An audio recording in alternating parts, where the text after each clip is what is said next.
Hello, everyone. It's Ulrich Sidney here. I'm a research associate at the Department of Global Surgery and Social Change at Harvard Medical School. Today, we'll have a bit of a different kind of format. We have a few non-AFAN members here. So the team today will be about research for medical students and for early career researchers, what you need to do, especially for African researchers. What I'll be doing will be speaking in English and French. So those who are English speakers will have to bear with me. Those who are French speakers will have to bear with me too. So I'll start in French as well. Bonjour à tout le monde. Je m'appelle Ulrich Sidney. Je suis assistant de recherche à Harvard Medical School et aujourd'hui, je vais vous entretenir sur les différentes méthodes de recherche, les astuces pour faire de la recherche, pour publier. Nous allons changer chaque fois entre le français et l'anglais. J'ai souhaité qu'aujourd'hui, on ne fasse pas une présentation extrêmement formelle parce que dans ce cas-là, je ne pourrais pas répondre à vos préoccupations. Donc, ce que je ferais, je pourrais parler brièvement de certains concepts et rapidement, chacun qui a une question pourra poser celle-là et on utilisera maintenant ces questions-là pour illustrer. Comme ça, chacun pourra mieux comprendre comment passer d'un mémoire ou d'une thèse à une publication. Donc, avant de débuter, on a l'habitude de faire le tour pour se présenter. Je vais commencer par la première personne sur mon écran, c'est le Dr Kembove Raissa. Raissa, tu peux te présenter, mais il faut d'abord le microphone. Le microphone est sur mute. OK, ça va. Ok, bonjour à tout le monde. Moi, c'est Raissa Kouebove. Je suis étudiante en médecine en dernière année. Actuellement, je prépare mon mémoire sur un sujet en cardiologie. Alors, je suis intéressée par la conférence que donne Ulrich Sidney. Bonsoir à tous et bienvenue à tout le monde. Merci bien. Thank you. The next person is Dr. Musindo. Dr. Musindo, can you present yourself, please?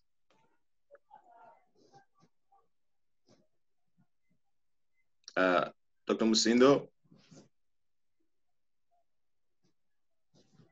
Okay, he's not around. Okay, Dr. Kabulo. I'm oh, Dr. Musindo. Hello. I am 20 years. Yes, nice to have you, Dr. Musindo. Dr. Kabulo, up to you and your different friends. Okay, thank you so much. Let me give Dr. Ken to introduce himself before. Okay. Thank you very much. Once more, I greet you all. My name is Ken Mikael. I'm the student in the 5 years of medicine. I'm here in Kamina. I'm glad to meet you, and I'm very happy to meet you. I'm here with my master. He gave us a course of neurosurgery in the first year and the 5 years of medicine. Thank you very much. Nice to have you. Thank you. My name is Kabulo. I'm from Democratic Republic of Congo. I'm final year neurosurgical resident at the University of Zimbabwe. Nice to meet you all. Always nice to have you, Dr. Kabulo. Thank you. You had someone else. Is he around still? Okay, no worries. Jason, peux-tu te présenter, s'il te plaît? Le microphone est mieux, voilà, c'est bon. Bonsoir, je m'appelle Jason Changala, je suis étudiant à l'université de Kinshasa. Merci. Ok, enchanté. Dr. Hope Atem, can you present yourself, please?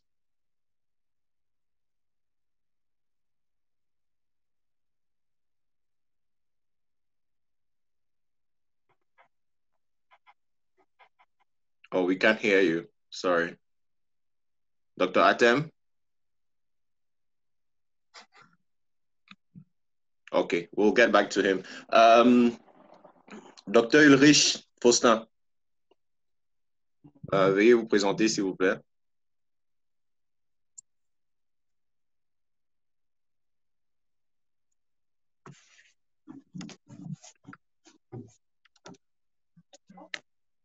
Ah, apparemment, ils ne sont pas. Je pense que la dernière personne, c'est le docteur Samuel.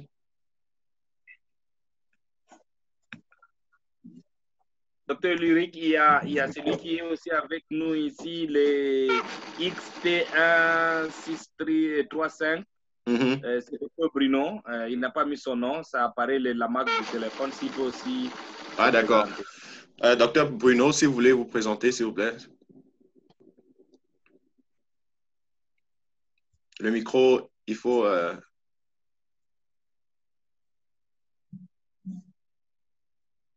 Ok. Je suis médecin il y a 2 ans. Je suis ici de l'Université de Kamina. Je suis intéressé aussi par la neurochirurgie, raison pour laquelle on est là. Ah, d'accord. Merci, merci. John, please, if you can help us by muting everyone for the moment. Okay, we will start. So, ce que nous allons faire, c'est passer au... je vais rapidement présenter, donner des concepts par rapport à EFAN, notre groupe, la recherche, et puis on pourra poser des questions. Donc, si vous avez des questions à poser, vous êtes tous sur muet. Ce qu'il faut faire, c'est enlever le muet sur le micro, parler, et puis vous remettez le muet. Sinon, il y a trop de bruit, on ne s'entend pas. What is AFAN? AFAN, Association of Future African Neurosurgeons. It's a group we created a while ago for those who wish to get into neurosurgery. And we've been helped by people who are neurosurgery residents, neurosurgery specialists, and Dr. John Bennett was in Miami.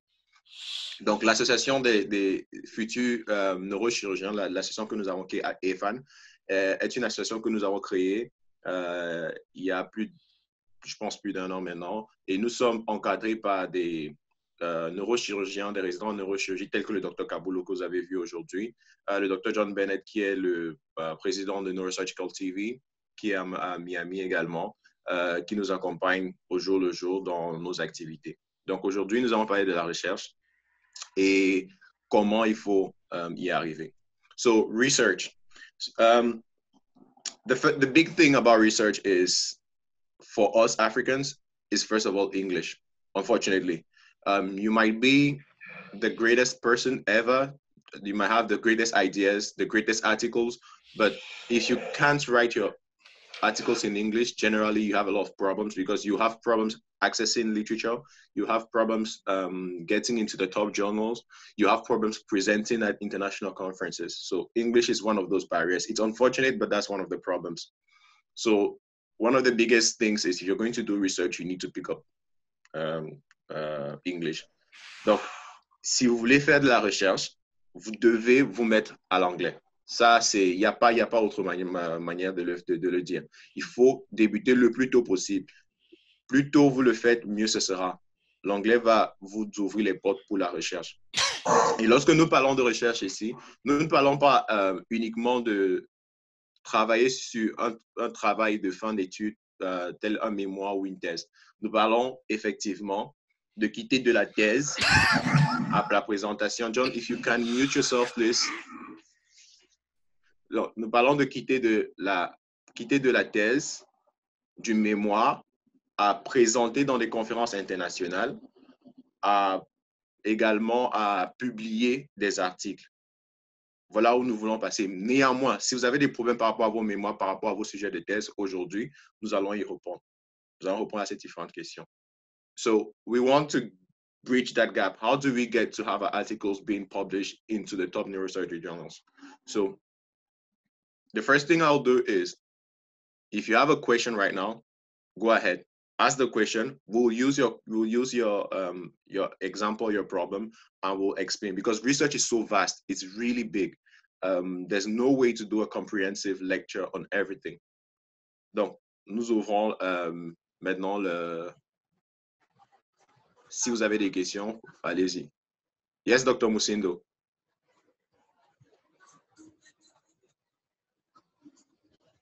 Dr. Musindo, we can't hear you.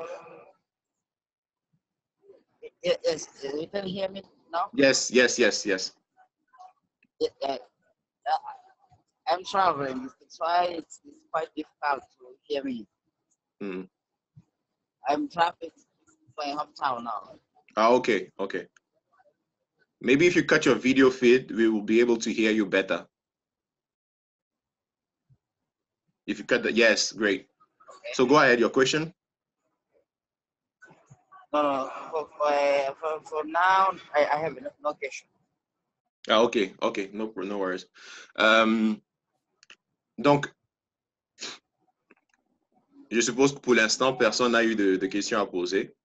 Si vous avez des questions, vous devez cliquer sur le micro sur votre écran. Ça vous permettra de pouvoir parler pour qu'on vous écoute. Et quand vous terminez, vous cliquez encore dessus pour qu'on n'entende plus les bruits de fond. Alors, l'un des plus gros problèmes qui se pose dans la recherche, c'est pour nous, la collecte de données. En dehors de la collecte de données, l'autre problème, c'est la méthodologie en elle-même, c'est-à-dire la statistique. So what we're saying is one of our biggest problems is data collection and methodology. Why? It's difficult to get data because we have a lot of paper-based records. We don't have electronic records. So you have to go physically and extract details from each of the articles. Nous nous retrouvons à aller dans les dossiers des patients pour aller extracter les données. C'est pour ça que c'est très compliqué, très difficile. Et pourquoi c'est compliqué et difficile? C'est parce que, en dehors du fait qu'il est difficile de retrouver ces dossiers médicaux, il y a le problème que tout le monde ne remplit pas les dossiers de la même manière. Vous pouvez décider de prendre des informations sur des variables bien précises. Je prendrai la neurochirurgie, par exemple. Vous cherchez le score de Glasgow dans tous les dossiers. Si vous avez 100 dossiers, vous allez retrouver peut-être dans 10. C'est difficile de faire donc de la recherche avec ça. Et donc, dans un problème pareil, si vous devez faire votre méthodologie, la question qui va revenir, c'est comment on va traiter, par exemple, les données manquantes, missing data. Ça, c'est si vous avez ce problème-là, on peut en parler. Si vous avez un autre problème, on en parlera éventuellement. Et puis, l'autre, en dehors de la collecte de données, c'est l'analyse, c'est-à-dire le plan d'analyse, la statistique. So, when you've collected your data and you start thinking about statistics, that's already a problem. You cannot start collecting data if you haven't decided what you wanted to collect and how you're going to analyze it. Just to say that you should never start research without meeting a statistician or without yourself reading on statistics. You find yourself in really tough situation. And when you try to publish, you find so many difficulties. Ne jamais débuter sa recherche, sa collecte de données, sans avoir causé avec un statisticien ou avoir réfléchi sur la méthode d'analyse de données, ce que vous essayez d'extraire de vos données. Ça, c'est très important, c'est capital. Si vous attendez de collecter les données avant d'aller voir un statisticien, vous allez vous rendre compte que vous avez beaucoup de difficultés. Vous allez voir que vous avez des problèmes ou vous avez des données qui ne vous permettent pas d'arriver à la conclusion que vous souhaitez avoir. Donc, nous pouvons passer à qu'est-ce qu'on entend par statistique, analyse statistique, l'analyse de données. What do we understand by that? I'll try as much as possible to give the really basic stuff, intermediary and expert stuff, but really quickly, which means I can go in depth. So if you have a question, just stop me and ask. Donc, pour la statistique, je parlerai rapidement pour chaque niveau, novice, intermédiaire, expert. Si vous avez des questions, interrompez-moi, n'attendez pas. Parce que je dois donner tout ça en condensé rapidement et pour que chacun puisse se retrouver. Donc, if you're going to analyze data, first the question is, what is data, right? And what are the types of data you have out there? So, you can have a lot of complicated information about definitions for data, but data just gives you information about something. Anything that gives you information about something can be considered data, and it will be a form of data. And that means you can collect it, you can analyze it, and you can interpret it. What are the types of data that are out there? We know about the general continuous data. You have is there a question? Oh, no. Donc, les types de données.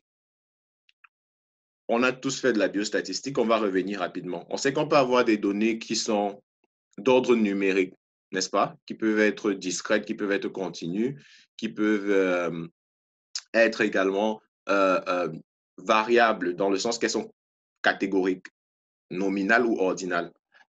Gros français, qu'est-ce que ça veut dire concrètement? Si je peux mesurer quelque chose, ce sera une valeur numérique, d'accord? Néanmoins, tous les chiffres ne sont pas forcément numériques. Je m'explique.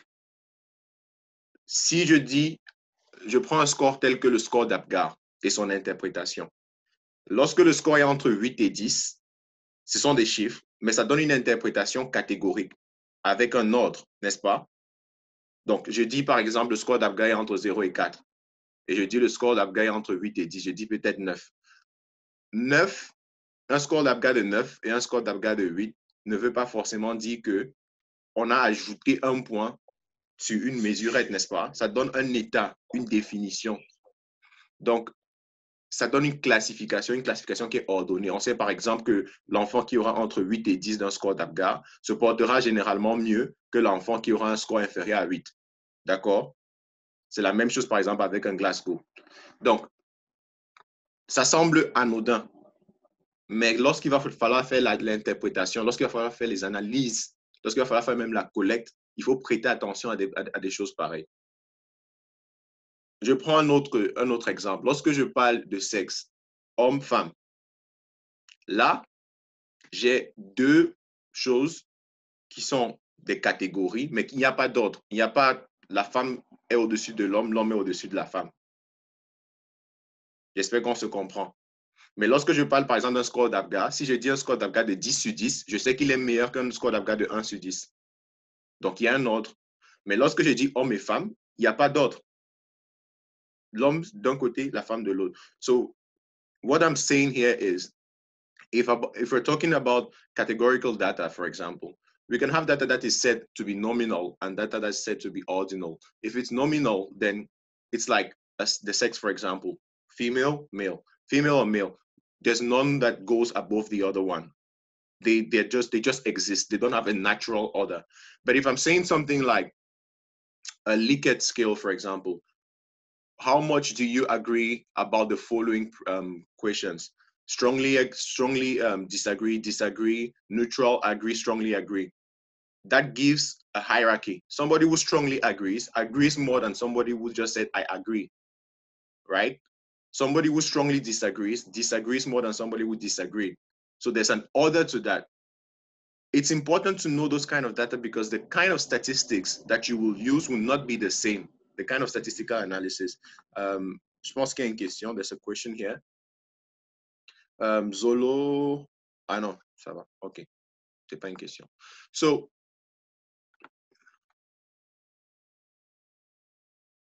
the next thing is we speak about variables in the terms of dependent variable, independent variable, and then how you'll be able to analyze.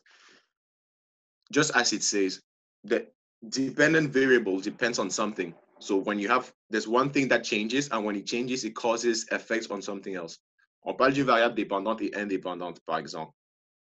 Si je vous parlais de l'âge d'une personne et la taille, sans compliquer, vous comprendrez que je m'attends à ce que plus une personne avance en âge, généralement, plus sa taille va augmenter. Parce que avancer en âge voudrait dire que je suis en train de grandir. Je n'ai pas la même taille lorsque j'ai 0 ans, lorsque j'ai 1 an, lorsque j'ai 5 ans, lorsque j'ai 17 ans, par exemple. D'accord? Dans ce cas-là, la taille varie à cause de l'âge, n'est-ce pas? Concept de variable dépendante et indépendante. Maintenant, regardons ce qu'on vient de dire. Si je prends un truc tel qu'un âge, l'âge prendra des valeurs qui sont numériques. D'accord? Et l'âge prend des variables qui sont numériques. La taille aussi prend des variables qui sont numériques. L'analyse que je fais entre l'âge et la taille ne sera pas la même si je prends par exemple l'âge et l'IMC, l'indice de masse corporelle. Si je prends l'indice de masse corporelle, je commence d'abord par dire, OK, je prends le poids de la personne, je prends le poids de la taille de la personne et je calcule l'indice de masse corporelle. Sauf que l'indice de masse corporelle, bien qu'il donne des chiffres, donne des interprétations en catégories. Je dirais, par exemple, cette personne a un bon poids, cette personne est en bon poids, cette personne est obèse. D'accord? Et donc, il y a des catégories, mais ce sont des catégories qui sont ordonnées. Poids normal, en bon poids, personnes obèses. L'analyse statistique de ce concept-là est différente de l'autre.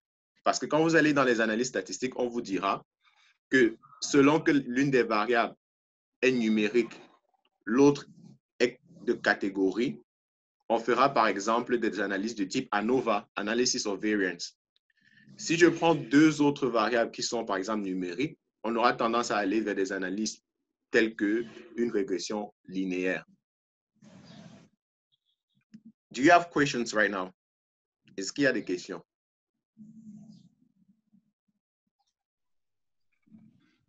Quand il n'y a pas de questions, il y a deux choses. Soit on comprend trop bien, soit on est perdu. Je pense que c'est la deuxième chose, qu'on est perdu. Qu'est-ce qu'il y a ici maintenant? Qu'est-ce qu'on doit comprendre par le fait qu'il y a cette complication? Ça veut dire que vous devez comprendre pourquoi le statisticien est important ou pourquoi vous devez comprendre la statistique et pourquoi on va éventuellement avoir des séances de statistiques. What I just said was, when people don't ask questions, either they understand everything or they don't understand anything. So if they don't understand anything, then it's becoming very difficult. And when it is difficult, then you understand why they're specialists for it, right? For example, a statistician. You don't have to be a brilliant statistician, but you need to understand the basics of this. And don't worry, we're going to make it look simple. We're going to make it really look simple and understandable for you and me, for each of us. Okay. Talking about these variables really quickly. Let's get back to something. I want concrete examples. So, Raïssa, si tu peux nous dire de sur quoi ton mémoire porte, on va utiliser ton mémoire pour donner les exemples qu'on a donnés, pour classifier les variables qu'on vient de donner. So we will use Dr. Raïssa's thesis to make a breakdown of what we're talking about right now and how we will do it. Ok, mon mémoire porte sur le profil épidémio-clinique de la cardiopathie hypertensive. Donc, je travaille en cardiologie. Donc, c'est ça le titre. Voilà, je vais ressortir les aspects cliniques. Je vais ressortir un peu d'épidémio, un peu de paraclinique et tout. Donc, c'est un peu ça. Okay. Oui. So, what she just said was she's working on hypertensive cardiopathies in DRC. So if you're talking about hypertensive cardiopathies, the first thing you would do is to define it. And defining it not just in terms of words. Define it, for example, in terms of diagnosis. How do I diagnose that someone has hypertensive cardiopathy? Donc, comment est-ce qu'on va poser le diagnostic? Comment on peut affirmer qu'une personne a une hypertension, une cardiopathie hypertensive? So let's say you've decided the way to do it is with echography, right? Let's say that's it. Yeah. And you have measurements to do. You have to measure cavities. You have to measure walls, for example. Then one of the things you would need for your study will be for you to be able to measure those things, right? And I just said measure, so it's numeric, right? So that's the outcome. That's the Y variable, not the X. Remember when we had in mathematics, when you wanted to write a formula, you say Y is equal to MX plus C. Donc, quand nous écrivions, quand on était au secondaire, on écrivait des équations, que ce soit des équations linéaires ou quadratiques. Il y a Y d'un côté qui dépend de X, n'est-ce pas? On va dire par exemple Y est égal à AX plus C. Oui. D'accord? Donc, Y dans notre cas, si on parle de cardiopathie hypertensive, la valeur dans notre cas, si on parle de cardiopathie hypertensive, ce sont les mesures qu'on aura par exemple à l'échographie. D'accord? Oui. Maintenant, ce que nous voulons comprendre, c'est quelles sont les choses qui font modifier Y. Quelles sont les choses qui font en sorte que je puisse avoir, par exemple, une cardiopathie hypertensive? Quelles sont les choses qui influent sur cela? Maintenant, je vais d'abord vous expliquer. On va parler d'abord de Y. Bien que Y soit une valeur numérique, on peut interpréter Y de manière binomiale, de deux manières. Est-ce que ça existe? Est-ce que ça n'existe pas? So, if we're talking about hypertensive cardiopathy, The why can just be, is this person having a hypertensive cardiopathy or not? Yes or no, 0 or 1. That's called binomial distribution. But we can use something else. We can use the value and have a cutoff value above which or below which you have hypertensive cardiopathy, but then you can equally classify. On peut avoir une valeur au-dessus ou en dessous de laquelle on dit cette personne a une hypertension, une cardiopathie hypertensive. Néanmoins, ces valeurs-là peuvent également nous donner le degré de la cardiopathie hypertensive. Si je choisis de faire oui ou non binomial, ce sera différent de si je choisis de prendre les valeurs à l'échographie. Mon analyse est complètement différente.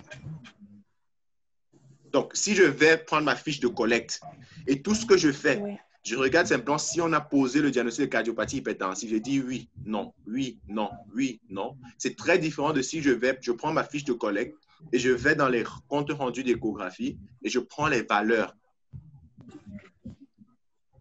Les analyses seront très, très, très différentes à l'opposé. Tellement, tellement à l'opposé. Et on va expliquer comment ce sera différent et pourquoi c'est différent. Maintenant, on parle du X. Let's speak about the X. That's the independent variable. If we're talking about something like that. Dr. John, please, can you mute everyone and leave Dr. Ulrich and Raisa online, please? Can you mute everyone?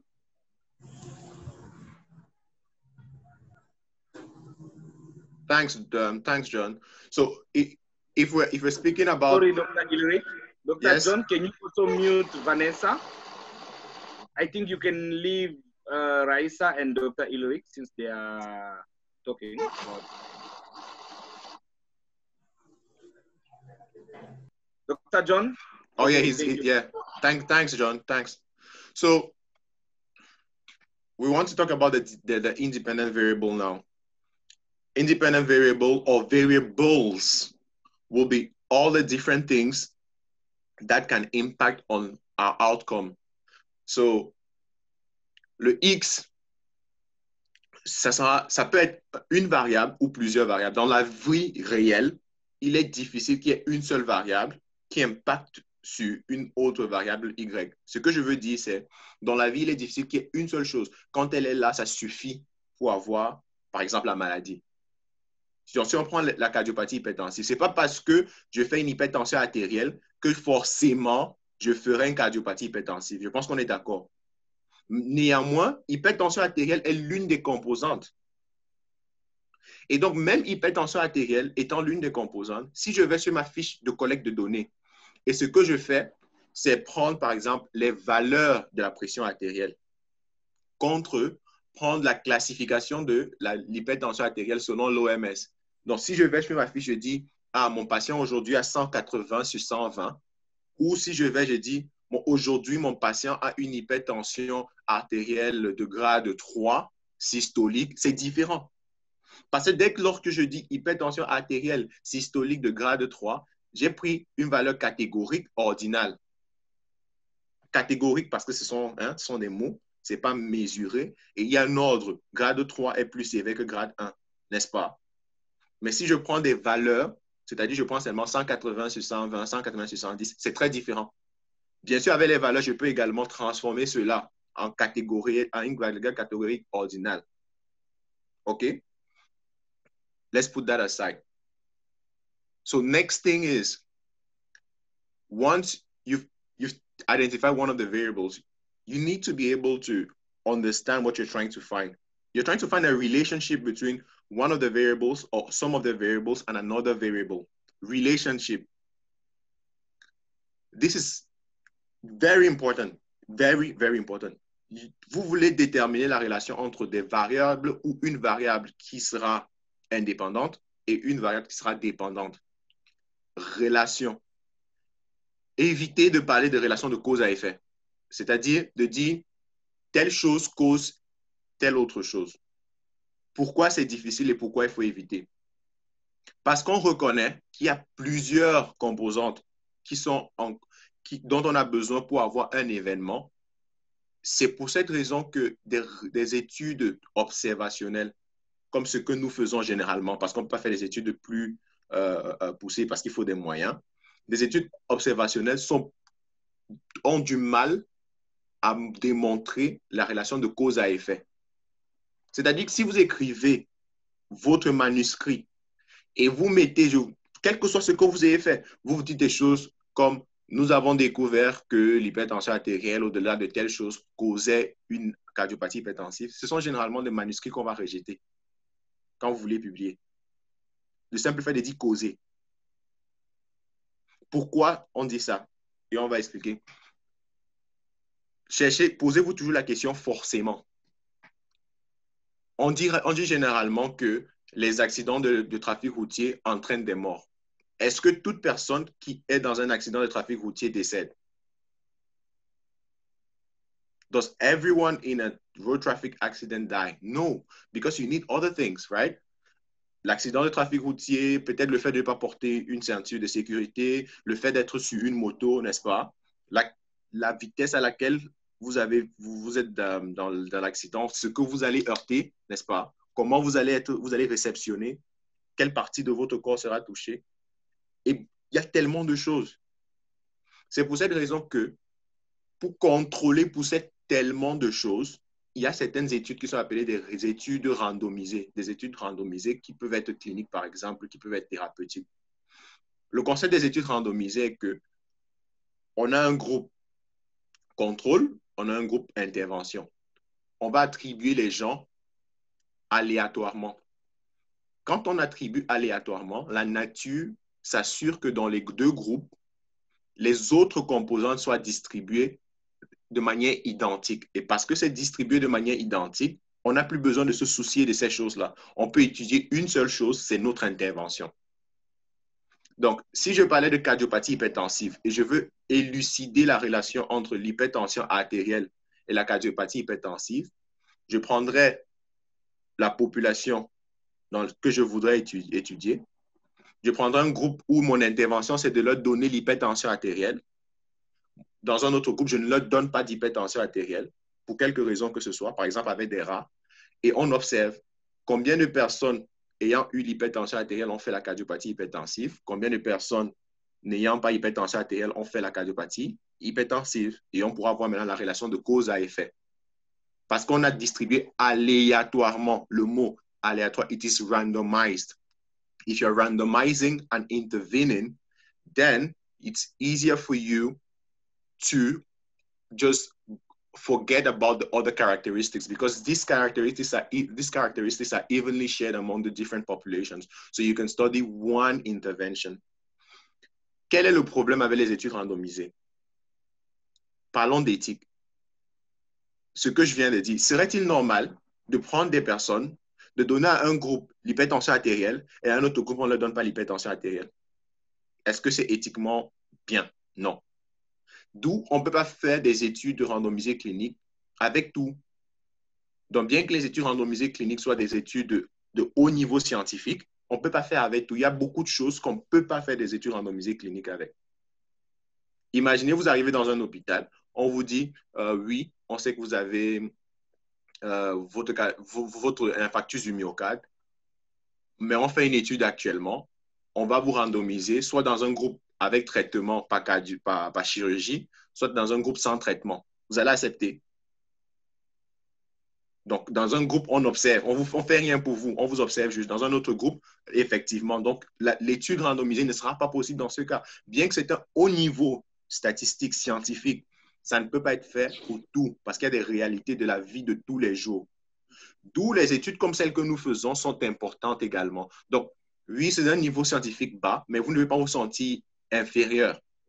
Il faut juste bien mener ces études. So what I'm saying is, you can't do RCTs, you can't do randomized controlled trial studies for everything. There's the problem of the ethics, there's the problem of the feasibility. So every study has its importance, every study design. However, you have to respect the rules. Parlant de règles, respect the rules. If you're doing an observational study, you have to respect the Strobe guidelines. Si vous faites une étude observationnelle, vous devez respecter ce qu'on appelle Strobe guidelines. J'écris, c'est S-T-R-O-B. Si vous écrivez ça sur Internet, sur Google, vous allez voir. Ça vous permet de savoir comment votre étude observationnelle, comment vous devez la mener, ce que vous devez respecter. Ça, c'est si vous avez l'intention, et je pense qu'on a tous cette intention, de publier. Si vous voulez honnêtement publier vos articles, vos mémoires, vos thèses, il faut respecter ces guidelines. Maintenant, on prend notre étude observationnelle, on a parlé de la relation de cause à effet. Ça veut dire, si je fais mon étude observationnelle, je ne peux pas parler d'une relation de cause à effet, mais je peux, par exemple, parler de la relation causale, la possibilité d'une relation causale, pas d'une relation cause à effet. Ce sont des études différentes. On appelle ça les causal inference. On pourra en parler une autre fois. Mais ce qu'on fait habituellement, c'est qu'on cherche s'il y a association ou s'il y a corrélation. Ce sont des mots que vous devez chercher à remplacer quand vous écrivez vos manuscrits. Association, corrélation et pas causation. Ne parlez pas d'un lien de causalité. Donc, lorsqu'on dit qu'il y a association, cardiopathie hypertensive, hypertension artérielle, on sait que généralement, s'il y a hypertension artérielle, le risque de faire sa cardiopathie hypertensive va augmenter. D'accord? Le risque, c'est une probabilité, ce n'est pas une certitude parce que ce n'est pas un effet causal. Le risque, je remets ça dans les trucs de tous les jours. Le fait que ce soit décembre veut dire que le risque de dépenser tout son argent est augmenté. Mais ce n'est pas parce que c'est décembre que tout le monde doit dépenser tout son argent. On est d'accord? D'accord? De la même manière, quand c'est janvier, tout le monde est foiré. Non. Beaucoup de gens sont foirés. Le risque d'être foiré est augmenté. Tout le monde n'est pas foiré. Tout le monde n'a pas d'argent. Tout le monde beaucoup de gens ont moins d'argent. Certains ont de l'argent. C'est-à-dire, ce n'est pas parce que c'est janvier que tout le monde perd de l'argent. Non, ça augmente le risque. Donc, voilà pourquoi j'ai introduit le mot risque. I introduced the word risk. And this is where things like relative risk, odds ratio, right? They start appearing. Those words start coming out. So that's how you use these things to evaluate the relationship between the different variables. Donc, si je suis dans une étude observationnelle, généralement, je vais rechercher des notions d'association, des notions de corrélation. Dans les notions d'association, donc, je vais faire des analyses d'association. Je vais faire des analyses de corrélation. Quand je fais des analyses d'association et de corrélation, je vais donc rechercher des concepts comme the adjusted ratio, AR, risque relatif, RR, le odds ratio. Quelles sont les différences ici entre tous ces composantes? Je vais rester vraiment simple. Je simplifie les choses. Mais bien sûr, vous pouvez poser plus de questions. On peut faire d'autres séances où on parle encore plus en profondeur de ces concepts et vous allez mieux comprendre. Pour faire très simple, lorsque je parle d'adjusted ratio, de relative risk, je parle au niveau de l'individu. Lorsque je parle de odds ratio, je parle au niveau de la population. Je m'explique. Si moi, je vais à l'hôpital, je dis au médecin, je dis, j'ai l'hypertension artérielle, je fume, j'ai une cardiopathie congénitale, par exemple. Quel est mon risque, moi, individu, ayant tous ces éléments, quel est mon risque à moi de faire la cardiopathie hypertensive? Je peux comprendre cela avec des adjusted ratio et des risk ratio, des risques relatifs. D'accord? Voilà comment je vais comprendre pour moi, individu. Si je fais maintenant, je sors de l'individu et je veux penser santé publique, épidémiologie, un grand groupe, je vais penser en termes de odds ratio. Mais je vous expliquerai quelque chose d'autre sur l'odds ratio. C'est-à-dire quoi, odds ratio? C'est-à-dire, je me dis, au niveau de la population, quelle est la chance que si on parle d'une population avec hypertension et d'une population sans hypertension, combien de personnes en plus dans le groupe hypertension développeront une cardiopathie hypertensive lorsqu'on compare à ceux dans le groupe sans hypertension? D'accord? C'est en termes de population. Lorsque je dis les fumeurs ont 3 fois plus de chances de faire un cancer du poumon que les non-fumeurs, je parle au niveau de la population. Mais si je dis un individu qui fume, par exemple, augmente sa chance à lui, sa chance par 3, je suis au niveau de l'individu, je suis dans les risques relatifs et les adjusted risk. D'accord? Et donc, vous devez intégrer ça dans vos analyses. Vous devez intégrer ça dans votre manière de collecter les informations. Maintenant, lorsque vous développez cela, le résultat dans votre software d'analyse sera un résultat avec un p-value, le fameux p-value. Qu'est-ce que ça veut dire? Qu'est-ce que ça ne veut pas dire? Ça ne veut pas dire beaucoup de choses que vous pensez. Le p-value donne une toute petite information. Donc, maintenant, je vais parler du p-value et de l'intervalle de confiance. J'ai remarqué que beaucoup de ceux qui parlent anglais ne sont plus là, donc je vais continuer en français, ça va nous permettre d'aller plus vite. Lorsqu'on parle du p-value, première des choses, le p-value à 0,05, c'est-à-dire 5%, c'est un truc qui a été décidé par une seule personne qui était l'un des chefs de la statistique et il a décidé comme ça au pif. Il s'est dit, si une fois sur 20, on a un mauvais résultat, ça va. C'est pour ça que tout le monde s'est mis à utiliser un p-value à 5%. Vous n'êtes pas obligé d'utiliser un p-value à 5%. Néanmoins, plus vous augmentez vos chances qu'il y ait des mauvais résultats. Donc, un p-value à 10 a plus de chances d'avoir des mauvais résultats qu'un p-value à 5. Et donc, vous allez voir des études où le p-value est tellement plus bas à 1%. Qu'est-ce qu'on veut dire par chance et mauvais résultats?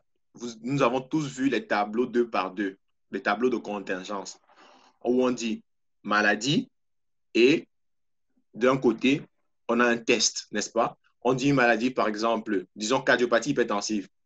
Avoir la cardiopathie hypertensive, ne pas avoir la cardiopathie hypertensive, d'un côté. Et de l'autre, on a un test qui nous permet de savoir si on a cette cardiopathie hypertensive ou pas.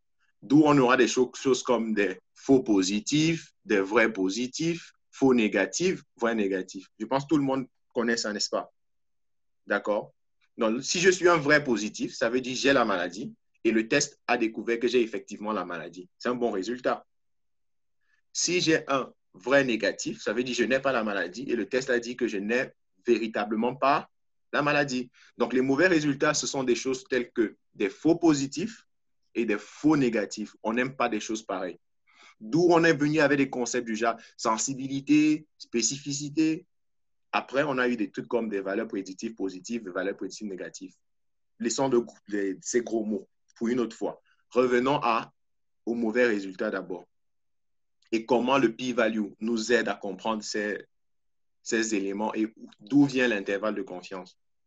Donc, lorsque j'ai fait mon test pour ma cardiopathie hypertensive, j'ai pris tous mes patients, j'ai fait l'échographie et j'ai dit, OK, lui, il est malade, lui n'est pas malade, elle est malade, elle n'est pas malade. J'ai eu des résultats. Maintenant, qu'est-ce qui se passe? Je dois pouvoir savoir si mon test me permet de détecter tous ceux qui sont effectivement malades et de dire tous ceux qui ne sont pas malades s'ils ne sont pas malades. Ce qu'on fait, c'est qu'on décide d'une valeur. Cette valeur s'appelle la valeur alpha. Et alpha, c'est le p-value. Donc, quand je dis que j'ai un p-value à 5%, ça veut dire que je tolère une erreur à 1 fois sur 20. J'accepte qu'une fois sur 20, je puisse avoir une erreur. Que cette erreur soit par rapport au test, par rapport à ma méthode statistique, je tolère à 5%. Donc, si je dis 1%, mon alpha sera de 0,001. D'accord? Et donc, quand je prends le p-value et que je teste, je vais tester l'hypothèse, mon hypothèse de départ. On revient maintenant. Et ce sera le null hypothesis, H0. Et il y aura une autre hypothèse qui sera HA, l'hypothèse alternative. Donc, so the null hypothesis, what is the null hypothesis? I'm thinking about hypertensive cardiopathy. Je me dis, OK, je veux étudier le lien entre hypertension artérielle et cardiopathie hypertensive. Si je fais ça, j'aurai deux populations. J'aurai une population avec hypertension artérielle et une population sans hypertension artérielle. Je l'aurai. Et j'aurai une sous-population qui aura cardiopathie hypertensive plus hypertension artérielle et même une population avec cardiopathie hypertensive sans hypertension artérielle. Oui. Mais on s'attendra à ce que cette population soit moins que la population qui a cardiopathie hypertensive plus hypertension artérielle. D'accord? Et donc, mon hypothèse de départ, par exemple, ce sera de dire, ah, la moyenne, quand je compare les deux grandes populations, est égale à 0. Donc, la différence de moyenne, c'est-à-dire, si je prends par exemple l'hypertension artérielle, la valeur de l'hypertension artérielle chez les patients avec cardiopathie hypertensive, hypertension artérielle, cardiopathie hypertensive sans hypertension artérielle, que si je prends la moyenne dans les deux groupes, je les soustrais, c'est égal à 0. Ça, c'est mon null hypothesis. Et l'alternative, c'est-à-dire elle n'est pas égale à 0, ça veut dire qu'il y a une différence. J'ai utilisé beaucoup de mots. Simplifions. Je m'attends à ce que, normalement, ce que je fais dans mon étude, je m'attends à ce que l'hypertension cause ou augmente le risque de faire cardiopathie hypertensive. D'accord? Ça veut dire que si quelqu'un a l'hypertension artérielle, je m'attends à ce que ceux qui ont cardiopathie hypertensive plus hypertension artérielle, le chiffre tensionnel soit plus haut. D'accord? Et ceux qui ont cardiopathie hypertensive sans hypertension artérielle soit plus bas. Donc, si je soustrais les moyennes, il y aura un chiffre. Il y aura un chiffre. Mais ce chiffre ne sera pas 0, mais il y aura un chiffre. D'accord? Ça, c'est mon hypothèse alternative. Mon hypothèse nulle, H not, ce sera que les deux moyennes sont les mêmes. De manière à ce que si je fais la moyenne dans ce groupe, moins la moyenne dans l'autre groupe, c'est 0. Il n'y a pas de différence. Et donc, quand je fais le p-value, si le p-value est supérieur à 5%, je rejette, je me dis, ah, ici, je ne sais pas trop. Il y a une différence. Peut-être, peut-être pas, on ne sait pas dans quel sens. On ne sait pas si c'est dans ce groupe qui est plus élevé, on ne sait pas si c'est dans tel autre groupe qui est plus élevé. C'est pour ça que quand on dit un p-value supérieur à 5%, on dit que ce n'est pas significatif. On ne peut pas dire beaucoup de choses dessus. Par contre, s'il est inférieur à 5%, ce qu'on peut dire avec certitude, c'est que la différence qu'on a constatée par le odds ratio, par le risque relatif, par le adjusted ratio, la différence qu'on a constatée, il y a moins de chances que ça arrive. Et quelle est la valeur de cette chance? Si mon p-value est inférieur à 5%, disons qu'il est de 2%, ça veut dire, et que j'ai vu le risque relatif était peut-être de 3. Ça veut dire donc le fait d'appartenir dans la population qui a hypertension artérielle multiplie mon risque par 3, d'accord? Alors, cette différence que je viens de voir, qui est un risque augmenté de 3, pour qu'il ne soit pas, pour qu'il n'existe pas, il faudrait que ce soit seulement dans moins de 2% des cas, parce que mon p-value est revenu de 2%. Et si c'était 1, je vais dire moins de 1% des cas. Donc, je peux croire en fait que c'est possible. C'est tout à fait possible parce que c'est inférieur au alpha que j'ai décidé. Mais ça ne me dit pas que c'est effectivement ça. Ça me dit que je peux croire en ce résultat. Mais ça ne m'affirme pas que le résultat, c'est ça. Mais quand le p-value est déjà supérieur au alpha que j'ai décidé, il n'y a pas grand-chose qu'on puisse faire. Maintenant, l'intervalle de confiance, qu'est-ce qu'il vient faire? L'intervalle de confiance donne l'information que le p-value donne, et même plus encore. Alors, ce que je vais faire pour l'intervalle de confiance, je vais mettre une image sur mon écran pour qu'on voie.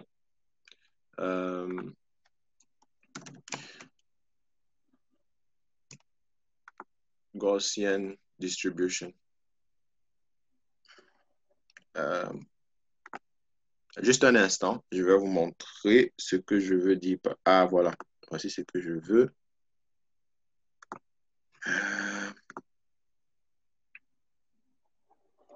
Share screen.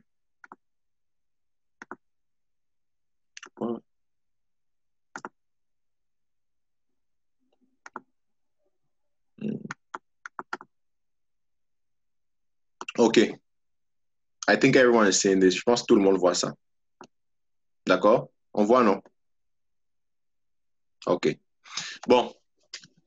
Quelle est la relation entre p-value et intervalle de confiance? Tout le monde connaît ceci, hein, la courbe de Gauss, où on dit si nous sommes en train d'évaluer quelque chose qui apparaît normalement dans la vie, la plupart des personnes se retrouvent ici, au milieu.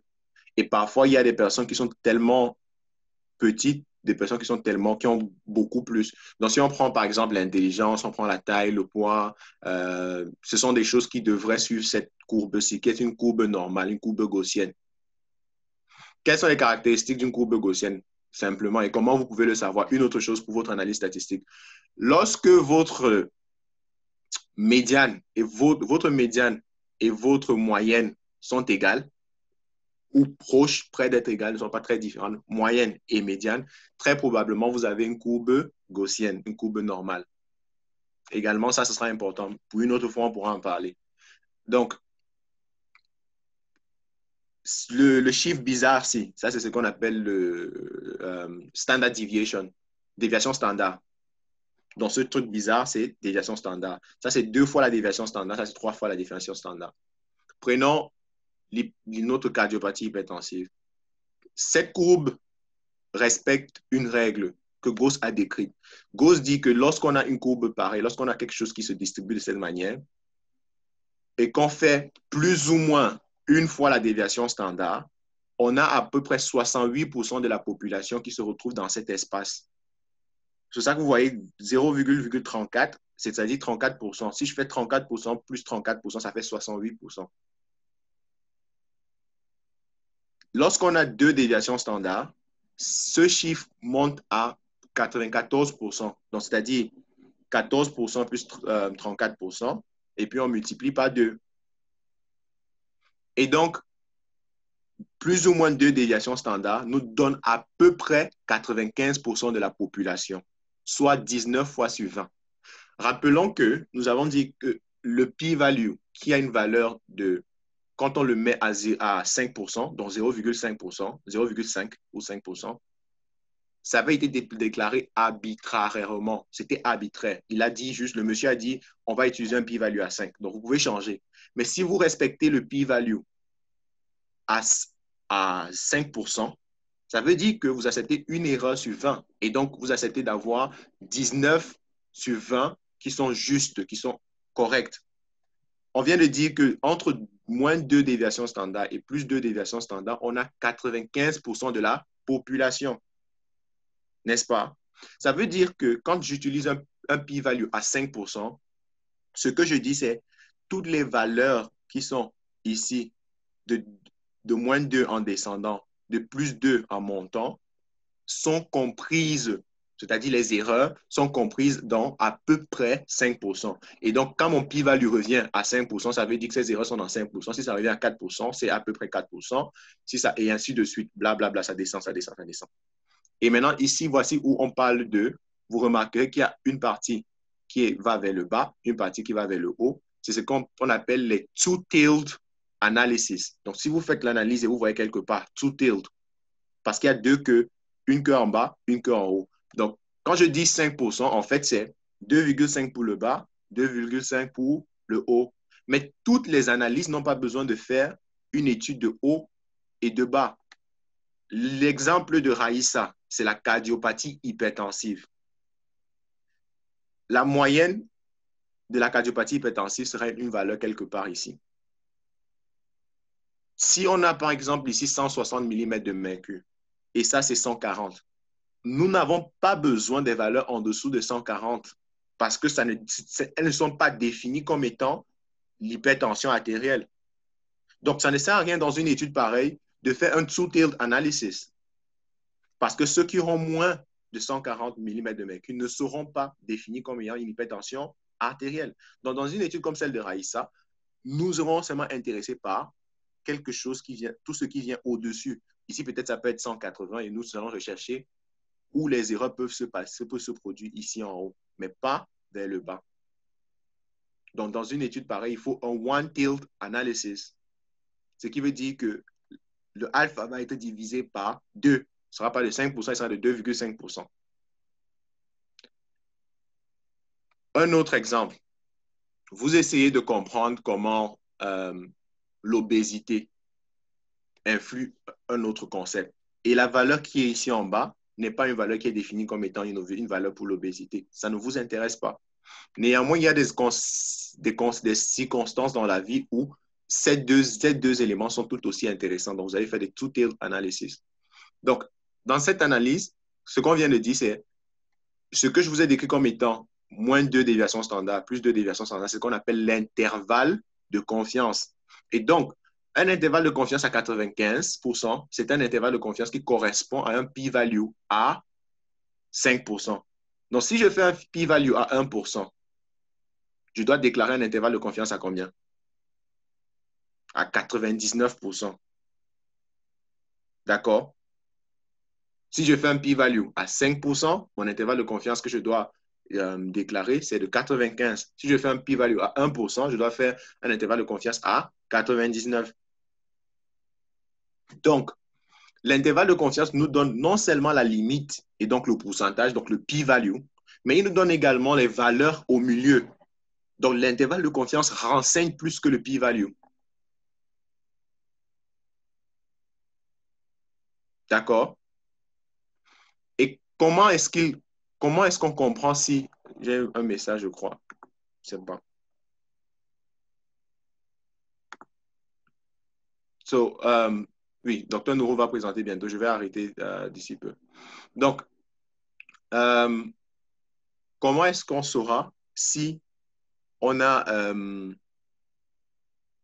notre... Oui, je reviens. J'allais oublier. Comment est-ce qu'on peut utiliser donc cette notion d'intervalle de confiance par rapport au p-value? Si on vous donne un intervalle de confiance, vous n'avez pas besoin du p-value. Vous regardez dans l'intervalle de confiance s'il y a des valeurs bien précises, c'est-à-dire le 0. Si dans l'intervalle de confiance, le 0 est compris, vous savez que le p-value est supérieur à 5%. Si dans l'intervalle de confiance, le 0 n'est pas compris, vous savez que le p-value est inférieur à 5%. Pour aujourd'hui, on va arrêter là. Pour l'instant, je sais que c'est beaucoup de choses. S'il y a des questions rapidement, oui, s'il y a des questions rapidement, vous posez et on pourra programmer d'autres séances. Tu es sur muet, je ne te suis pas. Raïssa. Oui, je disais que j'ai une question. Oui. Ok, ma question c'est par rapport au début de l'enregistrement. Tu as dit, si par exemple dans une fiche de collecte de données, il y a certaines informations manquantes.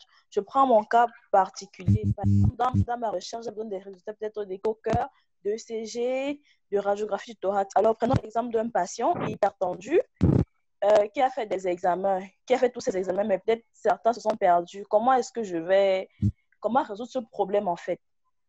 S'il a tous les critères d'inclusion. Okay, so the question here is about missing data. Lorsque les données ne sont pas disponibles,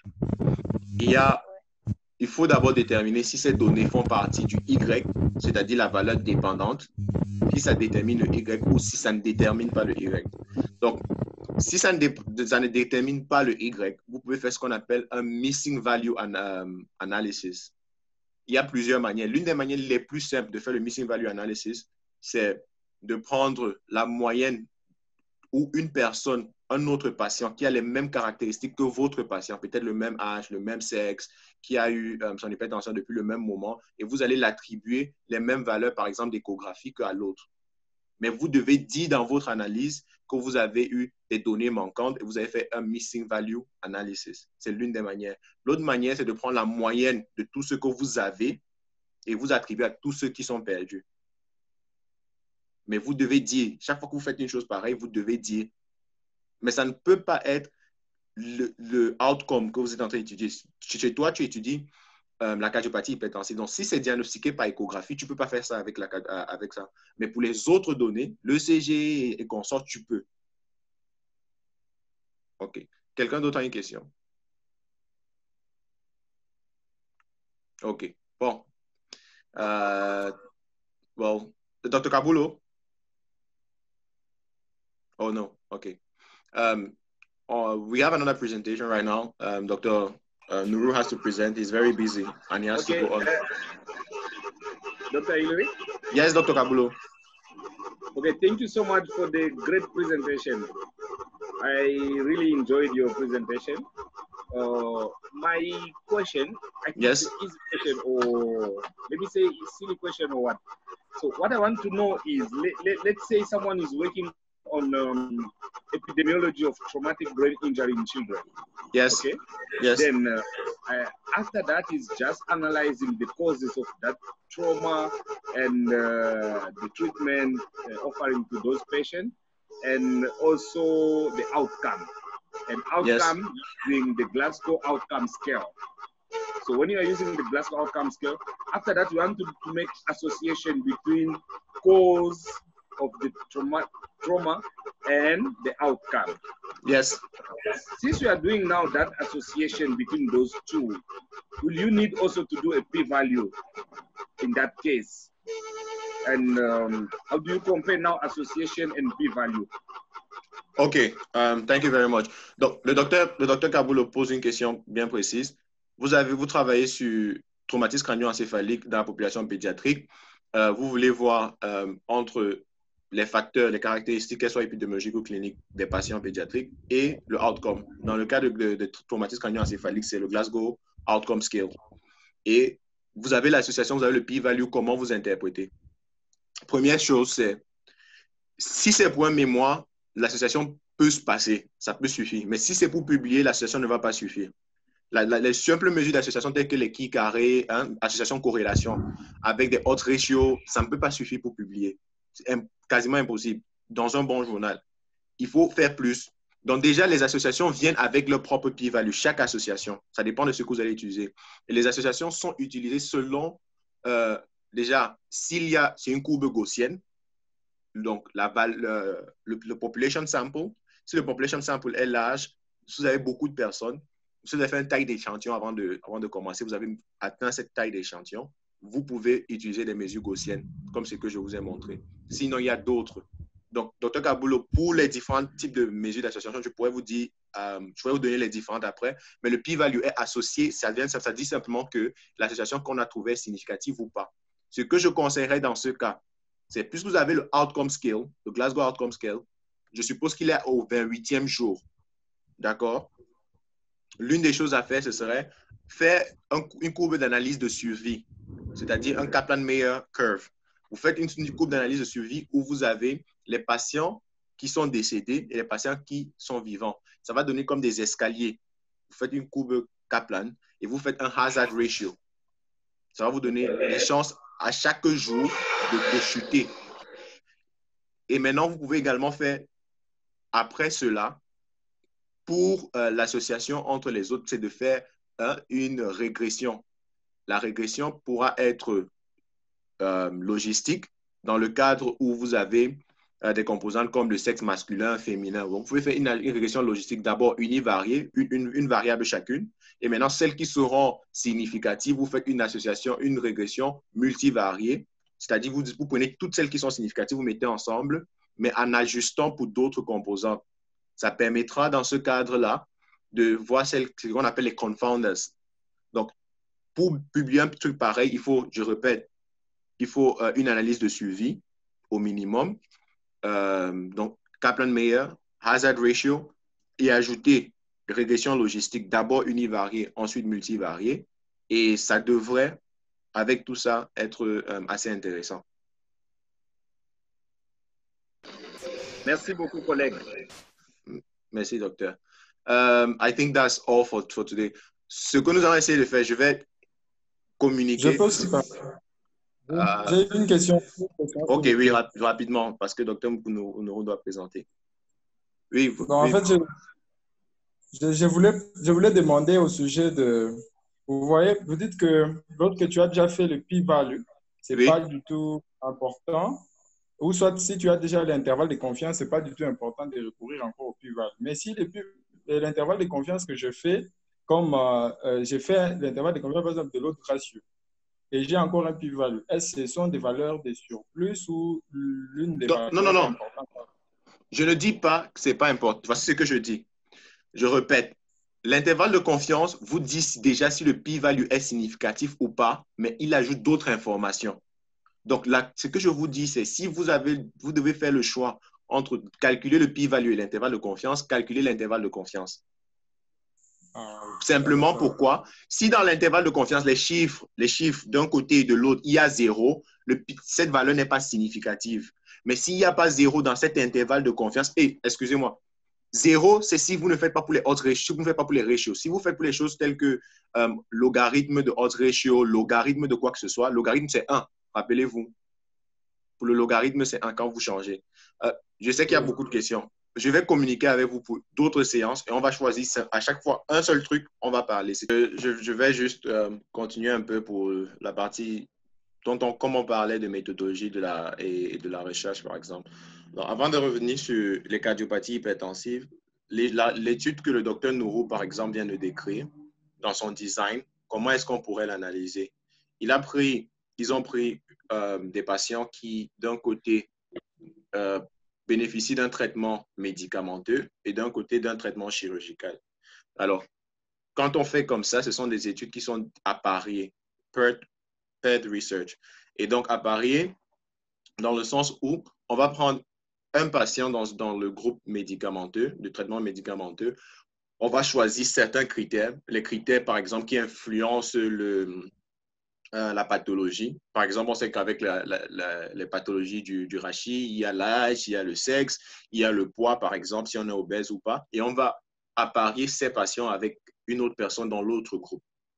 Et donc, ce type d'étude, si on veut faire l'analyse, selon qu'on ait un petit sample size, un petit échantillon ou un grand échantillon, on pourrait être amené soit à faire un PED t-test, soit à faire un Wilcox rank analysis, ou un Wilcox rank site analysis.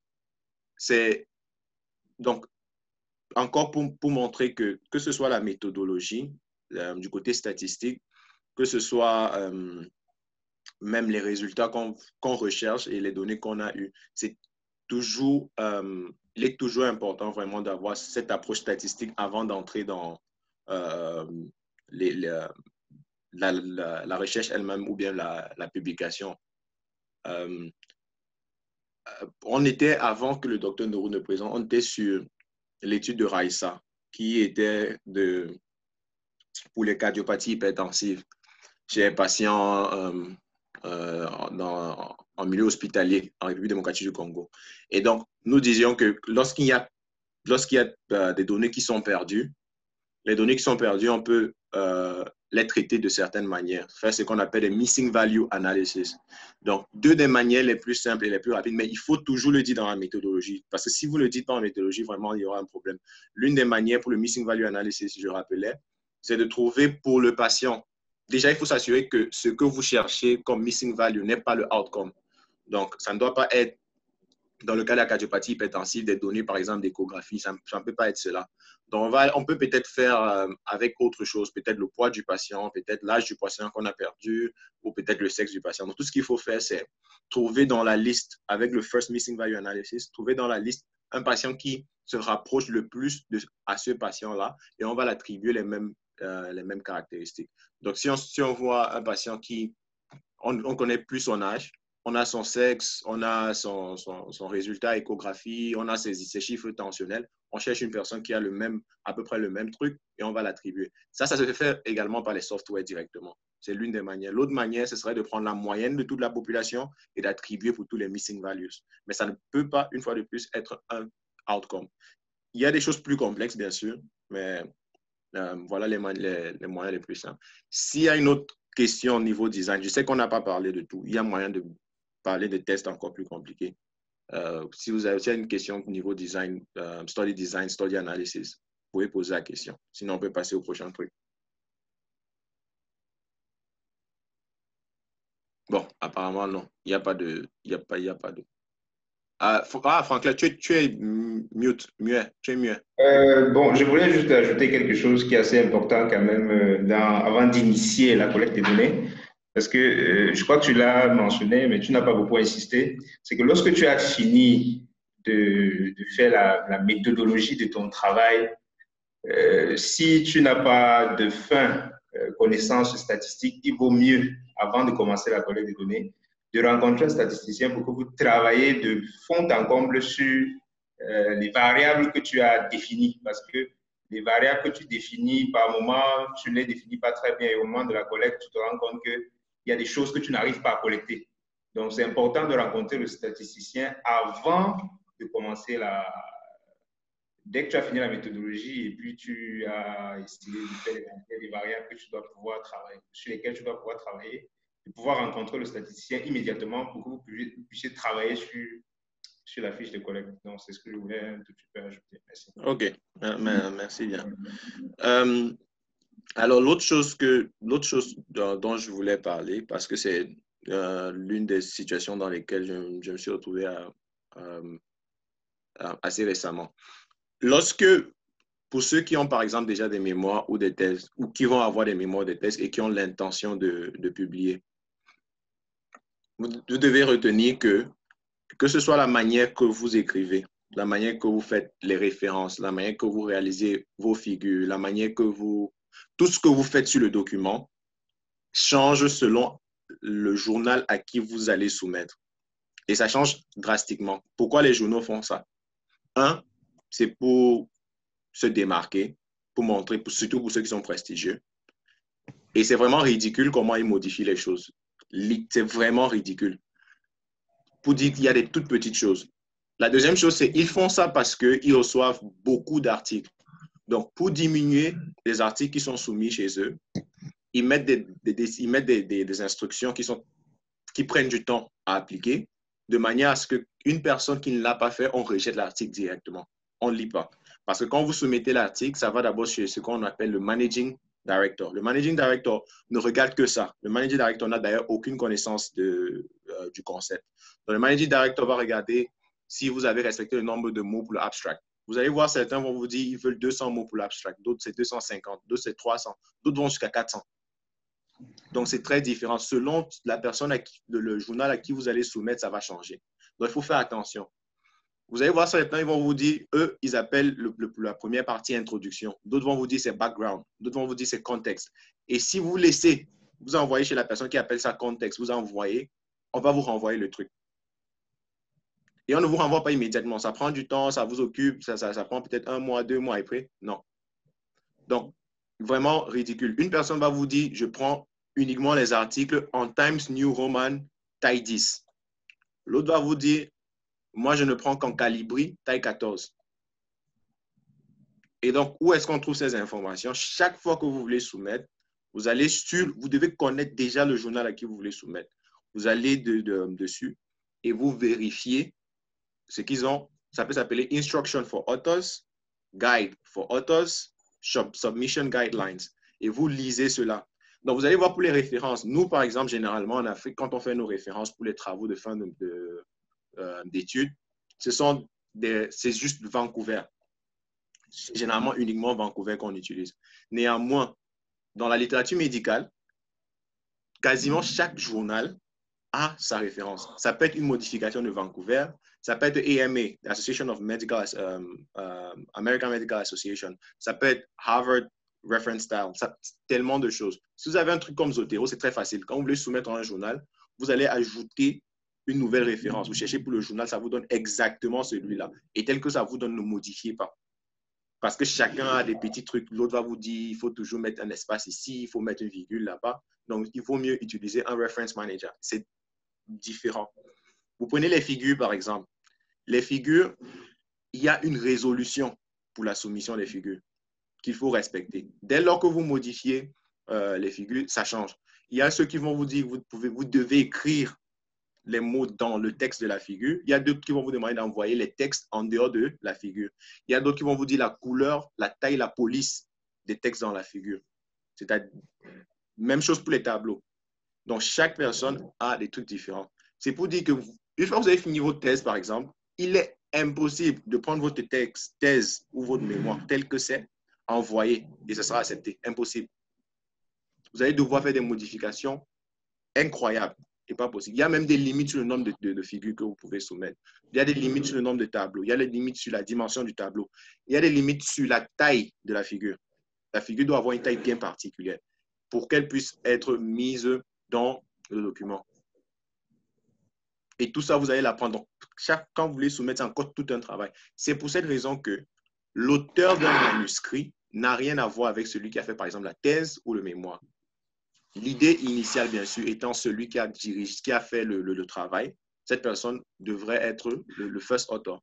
Mais le moment de faire la thèse, de retravailler dessus, il va falloir revoir tous ces concepts-là.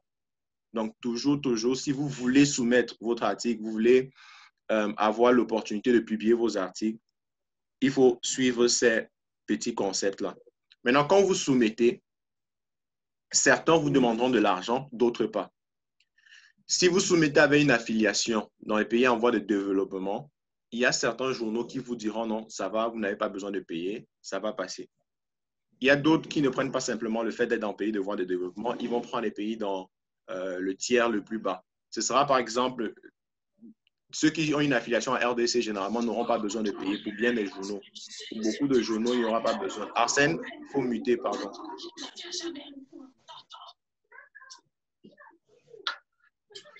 Arsène.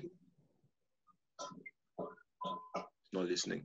Donc, mais par exemple, venant du Cameroun, certains journaux vous demanderont de payer, d'autres vous demanderont pas de payer. Lorsque vous soumettez un article pour la publication, du moment où vous l'avez soumis jusqu'au moment où il est publié, si vous soumettez à des journaux compétitifs, des journaux de bonne qualité, c'est-à-dire à High Impact Factor, il est difficile, voire impossible, que vous publiez entre le moment où vous avez soumis l'article et que vous publiez, que ce soit moins de 6 mois. C'est quasiment impossible. Généralement, si un article est publié en moins de 6 mois, soit l'éditeur a demandé l'article, soit c'est ce qu'on appelle un predatory journal. Les predatory journals sont des journaux qui vont vous demander de payer pour qu'ils accélèrent l'étude de votre article. Et en fait, ils n'étudient pas vraiment. Arsène, il faut muter. John, please, can you mute Arsène? Thanks. Donc, quand vous allez soumettre votre article, entre le moment, donc si vous êtes quelqu'un qui a besoin, qui a envie de publier plusieurs articles, la bonne manière, c'est de ne jamais s'asseoir sur un seul article, parce que cela, ça va vous frustrer, parce qu'il faut travailler sur plusieurs. Comme ça, quand vous êtes sur plusieurs, il y a différents stages, ça vous permet de publier constamment. Si vous êtes sur un seul, c'est très difficile. Ça peut prendre même jusqu'à 1 an. Certains articles, 2 ans, 3 ans parfois. Pourquoi? Vous soumettez, la première fois qu'on peut rejeter, c'est le managing director, comme j'ai expliqué. Si vous ne respectez pas les règles, on ne regarde pas la science. Ce n'est pas encore la science, on regarde juste la forme. Vous n'avez pas accepté, ils rejettent. Parfois, ils peuvent accepter que vous soumettiez, parfois, ils refusent directement. La deuxième chose, c'est une analyse uniquement du titre, l'abstract, c'est tout. Là également, on peut rejeter. Ça, c'est si votre article n'est pas dans ce qu'on appelle aims and scope du journal. On peut rejeter. Et encore, ça prend 2 à 3 mois pour avoir cette réponse. Ensuite, quand ils ont fait cela, ils font l'analyse où on envoie au reviewer qui regarde tout votre article et qui va s'appesantir jusqu'à de l'introduction jusqu'à la discussion, conclusion, voire. Donc, et encore une fois de plus, il y a des journaux où il y a introduction, méthodologie, résultat, discussion, conclusion. Il y a des journaux où discussion et conclusion, c'est une chose. Il y a des journaux où il n'y a pas de conclusion, il n'y a que la discussion. Donc, faites attention. Ne prenez rien pour acquis. C'est vrai qu'on a enseigné en classe qu'il y a ceci, cela. Non. Pour la soumission dans les journaux, ce sera très différent.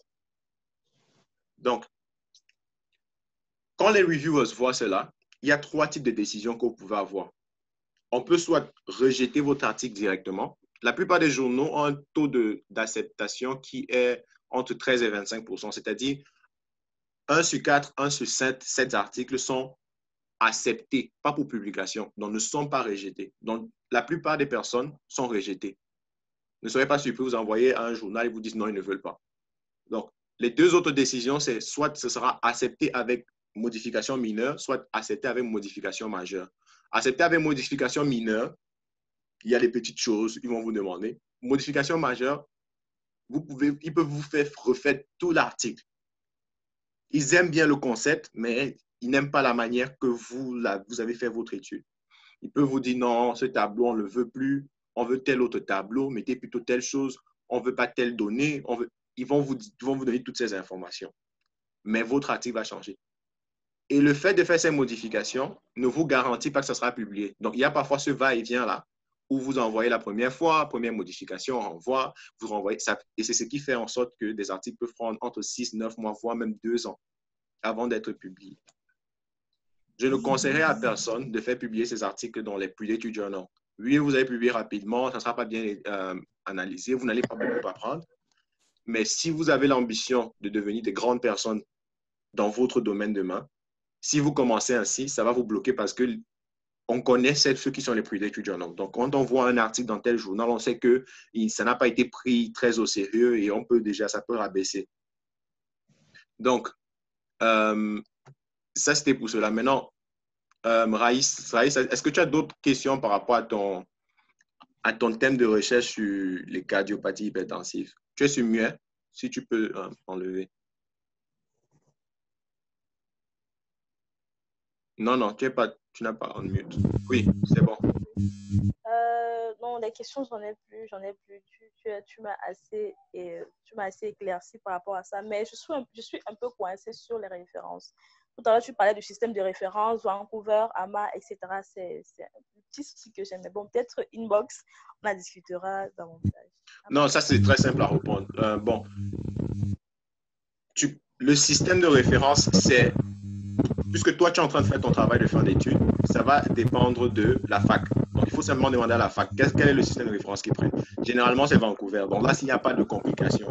Néanmoins, si tu veux mettre ton travail de fin d'études à un journal, il faudra simplement changer. C'est simple. Si tu as utilisé Zotero, EndNote ou un autre software pareil, tout ce que tu auras à faire, c'est aller dans Preferences et changer. Ça va changer automatiquement. C'est pour ça que ce n'est pas bien de le faire. C'est pas bien de le faire manuellement. Si tu le fais manuellement, ça devient un travail trop compliqué. Donc, tu verras. Et encore, ces références sont tellement différentes parce que dans certains types de références, on met le chiffre entre parenthèses, les parenthèses rondes. Dans d'autres, ce sont des parenthèses carrées. Dans d'autres, c'est plutôt écrit en mots, virgule, date. C'est très difficile. Mais ça, c'est quand tu veux soumettre à un journal. Mais pour le travail de fin de mémoire, généralement, c'est Vancouver. C'est très simple et tout le monde est habitué à Vancouver. Donc, il suffit d'utiliser Zotero ou EndNote et ce sera facile. Il n'y a pas de casse-tête dessus. Pour ce qui est de trouver des références, par contre, les références, vous allez les trouver en sillonnant des bases de données. Les bases de données les plus connues, le strict minimum pour n'importe qui en Afrique, c'est PubMed, Google Scholar, AJOL. AJOL, c'est African Journal of Africa Journals Online, AJOL. Donc, c'est le strict minimum là-bas. Vous pouvez reprendre un peu? Oui, donc PubMed ou PubMed, d'accord? Okay. Google Scholar, je vais partager mon écran, comme ça on va voir. Et je vais vous montrer, par exemple, comment faire des recherches rapidement. Et vous allez voir, c'est pas très compliqué si on a compris le concept. Donc, je prends PubMed. On va faire l'exemple, on va prendre l'exemple de Raïssa. Bon, avant de commencer PubMed, je prends ceux qui sont plus complexes. Voici Google Scholar, c'est scholar.google.com. Ce qui est bien avec Google Scholar, c'est les articles qui ne sont pas indexés dans PubMed, ils apparaissent. Parce que PubMed prend du temps pour indexer un article. Ce n'est pas parce qu'il a été publié qu'il apparaît directement sur PubMed, parce que ce sont des êtres humains qui font cela. Donc, voici Google Scholar. Si on prend cardiopathie hypertensive, on peut mettre soit en français, soit en anglais, on trouvera cardiopathie hypertensive. Mais sur PubMed, généralement, il faut le mettre en anglais, presque toujours. Chercher en anglais, c'est toujours intéressant parce que ça permet d'obtenir des articles récents. Donc, si je fais cardiopathie hypertensive, je n'ai pas mis d'articles, je n'ai pas mis de choses encore à ajouter, je n'ai pas ajouté d'autres choses. Simplement, ça, cardiopathie hypertensive. Et voilà, je trouve des articles, j'ai même les dates, j'ai le nombre de fois qu'ils ont été cités. L'idée, c'est que plus un article a été cité, plus il est de bonne qualité. Mais bien sûr, il faut aussi chercher des articles récents. Donc, là, rapidement, vous avez, par exemple, ceci qui est tous ces trois-ci sont très intéressants. Global Perspective on Epidemiology of... Non, bon, ça, c'est Pulmonary Hypertension. Ceux-ci sont très intéressants. Et bon, vous prenez, vous lisez. African Journals Online, c'est ça. African Journals Online.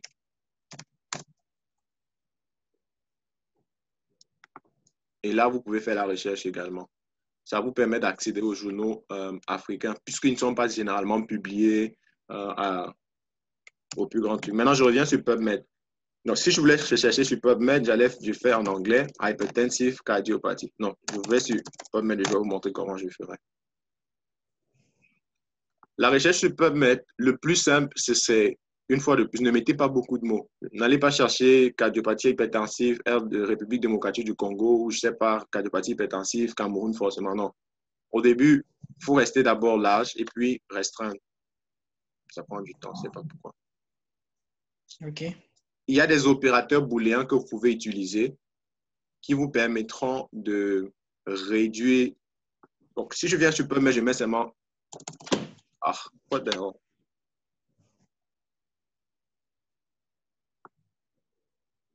OK. Je vais vous montrer ce que je veux dire par là. Alors, parce que je suis sur PubMed, généralement, il y aura des articles sur tout et n'importe quoi, sur la science de base, sur les sciences de base, les essais cliniques. Donc là, par exemple, j'ai fait hypertensive cardiopathie, j'ai 17 000 articles. C'est beaucoup trop. Je ne peux pas lire tous les 17 000 articles. On est d'accord, n'est-ce pas? Donc, ce que je peux faire, c'est, si je veux, par exemple, ici, je vois des trucs dans les rats et tout ça. Je peux venir cliquer ici, l'espèce. Je veux uniquement les humains. Okay. Ça m'enlève tout ce qu'il y a pour les rats et tout ça. Donc, je suis passé à 13 000. OK, c'est toujours beaucoup. Qu'est-ce que je veux également?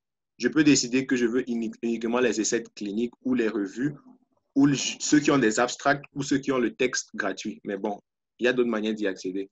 En dehors de cela, je peux utiliser maintenant des trucs booléens tels que booléens, on peut utiliser ce qui s'appelle, il y a and. And veut dire et or. Donc, pour faire ça, je mets le mot entre parenthèses pour qu'il apparaisse exactement comme ça. And, disons Cameroun. On va voir s'il y a un article dessus. Il n'y en a pas. Ça veut dire que c'est trop spécifique. Donc, je ne prends pas Cameroun, je sors. Si je ne prends pas Cameroun, je peux prendre quoi? Africa. Et je vois que j'ai 2 articles. D'accord? Donc, ça sont les articles sur le sujet qui ont été publiés, un en Côte d'Ivoire, l'autre au Congo-Brazza. Et si je veux, bien sûr, encore, je veux ressortir encore plus, je peux prendre par exemple épidémiologie, parce qu'elle a dit aspect épidémiologique. Et là, j'ai 24 articles. Vous avez vu, quand j'ai d'abord cherché hypertensive cardiopathie, il y avait 17 000. Mais là, avec une recherche ciblée, je ne trouve que ce qu'il me faut. C'est-à-dire à peu près une trentaine d'articles. Si vous vous retrouvez à plus de 50 articles, ça veut dire que la recherche n'est pas bien faite. Il faut utiliser une autre stratégie. Ce que je peux faire ici encore pour ajouter les articles, je vais dire an epidemiology or. Donc, je veux soit de l'épidémiologie, soit clinique. Quoi d'autre? Prognostic, le pronostic, n'est-ce pas?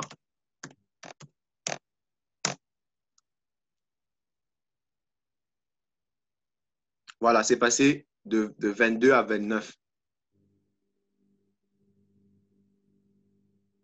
Donc, est-ce qu'il y a des questions sur cela?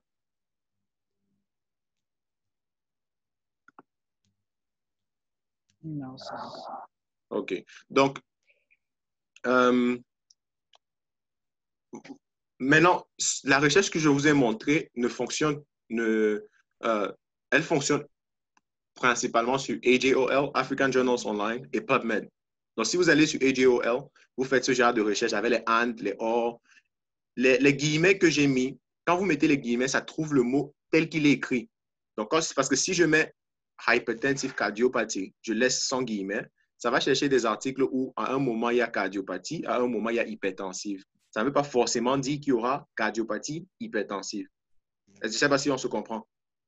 Mais quand je mets guillemets, ça cherche le mot dans cet ordre-là. Ça cherche cardiopathie hypertensive. Il en est de même sur Google. Si je vais sur Google, je tape cardiopathie hypertensive, Google va chercher tous les articles où à un moment quelconque, il y a cardiopathie à un endroit, hypertensive à un autre moment. Ça veut dire le mot pourrait être peut-être cardiopathie dilatée du péripartum et ça continue. Après, ça dit pathologie hypertensive chez les femmes enceintes. Ça n'a rien à voir avec ce que je cherchais, n'est-ce pas? Mais si je mets guillemets cardiopathie hypertensive, tous les articles qui reviendront seront des articles uniquement avec ces mots-là, cardiopathie hypertensive. Et quand je mets and, ça cherche ce mot-là et l'autre mot qui apparaissent au même moment. Quand je mets or, ça cherche un ou l'autre, voire les deux. C'est comme ça que vous pouvez trouver des articles et être bien à la page. Donc, toujours chercher des articles qui sont des articles très cités, tels que l'article qu'on a vu sur Google Scholar. Cherchez des articles qui sont aussi récents. Ça vous permet de bien discuter. Si vous faites vos thèses ou vos mémoires uniquement avec des articles qui ont été publiés localement en Afrique, il sera difficile de publier. Parce que quand vous allez publier, tout le monde se dit, bon, on a avancé de 300 ans, de 30 années sur tel sujet, vous ne mentionnez pas ceci. Pourquoi? Ça rend la discussion difficile. Et on vous dira toujours, votre article ne correspond pas au aims and scope de tel journal. Donc, ça vous limitera uniquement aux journaux africains pour publier. C'est-à-dire, au-delà de Pan-African Medical Journal, ce sera difficile. Si vous ne faites que, on dit telle personne au Bénin, telle personne au Sénégal, non. Non, il faut, pour avoir cette perspective un peu plus large, il faut combiner, oui, ceux qui ont publié localement, mais aussi en dehors. Est-ce qu'il y a une autre question? OK. Je vais rapidement vous montrer les guidelines for authors, comme j'ai dit. Les guidelines for authors pour vous montrer ce que ça donne un peu. Donc, disons, nous voulons faire publier l'article de Raïssa. On va chercher un journal, on va chercher Cardiology rapidement. Journal. On peut chercher un journal en Afrique de cardiologie. Par exemple, ça. Quel que soit le site, il y a toujours à submit manuscript. Voilà, ici. Instruction for authors. Je vais vous montrer celui-ci. On va voir par exemple JAMA. Donc, Instruction for authors. Vous allez voir, regardez par exemple ici, ils vous disent comment ils veulent les images, les formats qu'ils acceptent. TIFF, JPEG. Ça veut dire que si vous leur donnez par exemple un format autre que TIFF et JPEG, ils n'accepteront pas, ils rejettent. Ils vous disent la dimension de l'image. Ils vous donnent les couleurs qui sont acceptées. Ils vous donnent également les pixels, 500 ou plus. Les nombres de mots et tout ça. Si je vais dans un autre truc, tel que JAMA Cardiology,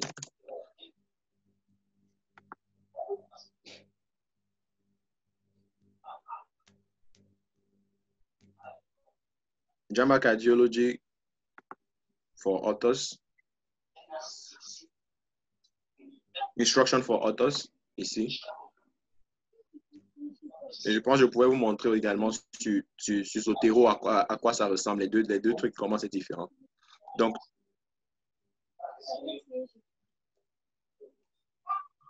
format my manuscript ici, manuscript preparation. Donc, JAMA, par exemple, il vous donne des instructions pour tout. Vous voyez là, comment vous allez écrire les noms des drogues, quel ordre, on prend par exemple ça. Ça vous dit comment vous allez écrire les marques.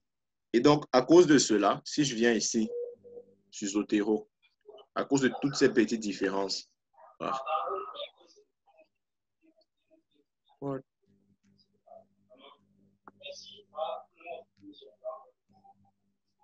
Je vais chercher.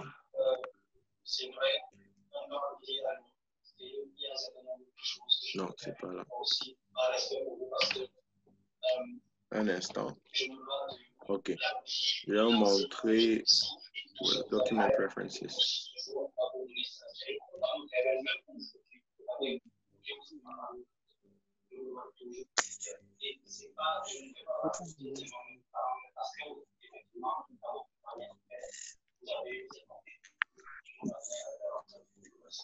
Ça prend un peu de temps. Juste pour vous montrer comment les références peuvent vraiment être très différentes. Voilà. S'il y a des questions, vous pouvez poser au même moment. Que ceci prenne son temps, ça prend son temps. OK. Vous voyez ici dans Zotero, il y a un certain nombre de citation styles. Par exemple, AMA. Ici en bas, on a Vancouver. Si vous ne trouvez pas ce que vous voulez ici, vous venez à Manage Styles. Ça va vous permettre d'aller Get Additional Styles. Et ça vous montre même des exemples. Alors, ici, je cherche JAMA. Si je viens dans JAMA, si je pose juste le curseur là, il me montre comment JAMA fait. Là, on ne voit pas ton écran. Hein. Ah, vous ne voyez pas? Oui, on ne voit plus l'écran. Ah, désolé, attendez. Désolé, excusez. Désolé. OK. Vous voyez maintenant? Ouais, bon? là, ça va. OK, désolé. OK, si je suis dans JAMA, regardez. Je viens sur Zotero, j'ai cherché JAMA. Et ça me montre, voici comment JAMA veut voir ses références. Et si je fais télécharger ceci, Zotero va s'en charger seul. Observez bien comment il y a le nom, il y a le chiffre ici et tout ça. Maintenant, je vais chercher un autre journal. Je vais chercher Sage. Sage. Voici Sage Harvard. Vous remarquez que dans Sage, il n'y a même pas de chiffre, n'est-ce pas? Peut-être vous n'avez pas vu. Ici, les noms apparaissent sans chiffre. Et voici comment la citation se fait dans le texte. La citation se fait comme ceci dans le texte. Regardez quand je vais chercher JAMA. Comment ça apparaît chez JAMA. Donc, je prends celui-ci pour que ce soit visible. Chez JAMA, j'ai des chiffres ici. J'ai 1, 2, 3, 4. Je fais encore une fois. Si je vais chez Sage, et il y a différents Sage aussi. Donc, voici Sage Harvard ici. Vous voyez, il n'y a pas de chiffres. Voici Sage Vancouver. Là, il y a des chiffres. Voilà encore un autre. Donc, selon le journal auquel vous allez soumettre, ça va changer drastiquement. Ouais. Voilà. Donc, c'est un peu ça. Voilà. Maintenant, quand vous voulez faire publier, parfois on peut vous demander si vous voulez ce qu'on appelle Open Access. Ce n'est pas à vous de payer pour l'Open Access. Généralement, il faut refuser. Parce que Open Access, ça veut dire que l'article sera disponible pour tout le monde gratuitement. Mais pour que ce soit disponible gratuitement, il faut que quelqu'un paye. Donc, si jamais vous voyez un truc Open Access et que vous allez dans ce sens, généralement, vous allez avoir une facture entre 1 500 et 6 000 euros. Non, il ne faut jamais accepter. Oui, il ne faut jamais accepter Open Access. Jamais. Si le journal s'en occupe, tant mieux. Si ils vous font des concessions parce que vous venez d'un pays en voie de développement, tant mieux. Au Pan African Medical Journal, actuellement, si vous voulez publier, vous allez payer $180. Mais il y a ce qu'on appelle le Pan African Medical Journal Clinical qui vient d'être créé. Et pour les 3 prochains mois encore, vous pouvez soumettre des articles gratuitement pour l'instant. Donc, il faut en profiter. Si vous avez des articles, pour l'instant, il faut se mettre au Pan African Medical Journal Clinical, pas le Pan African Medical Journal simple.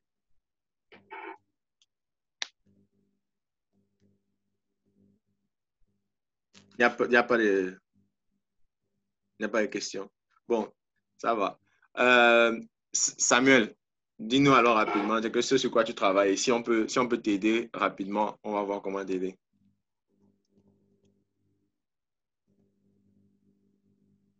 Ton téléphone est sur mieux. OK, bien. Oui.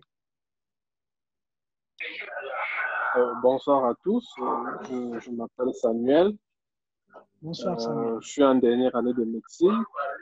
Bon, en fait, moi, je voulais d'abord poser une question par rapport aux différentes recherches, hein, par rapport à la publication des articles de reste. Donc, si je comprends bien, s'il faut soumettre un abstract, il faut forcément que ton abstract soit adapté et soit refait d'après tu t'intéresses, bien compris, que en fonction de l'établissement du pays où tu te trouves, ton mémoire ou ta thèse ne répondra pas toujours aux principes internationaux des journaux dans lesquels tu peux faire des publications. Oui. Très bon. Donc, tu as posé deux questions. Déjà, pour la dernière, ce que je suis en train de dire concrètement, c'est que si vous ne faites que le strict minimum de ce qui est demandé dans les facultés, il vous sera quasiment impossible de publier vos thèses. C'est la vérité. Parce qu'il y a des standards un peu plus élevés. On va vous demander, est-ce que vous avez suivi les Strobe Guidelines? Est-ce que les références sont comme ceci? Est-ce que vous avez fait telle analyse comme ceci? Ce sera trop compliqué pour publier. Parfois, c'est possible de publier sur des journaux continentaux parce qu'ils savent comment ça se passe, ils acceptent un peu plus facilement. Maintenant, pour ce qui est des abstracts, ça me permet de passer à une autre chose. Je vous conseille à tous, vous avez des thèses, vous avez des mémoires, soumettez vos abstracts à des conférences auxquelles il y a des bourses de voyage. Soumettez toujours vos abstracts. Mais vous ne pouvez pas prendre votre abstract, votre résumé, tel qu'il est dans votre thèse, vous soumettez à toutes les conférences. Non, ça ne va pas marcher. Ça dépend de la conférence.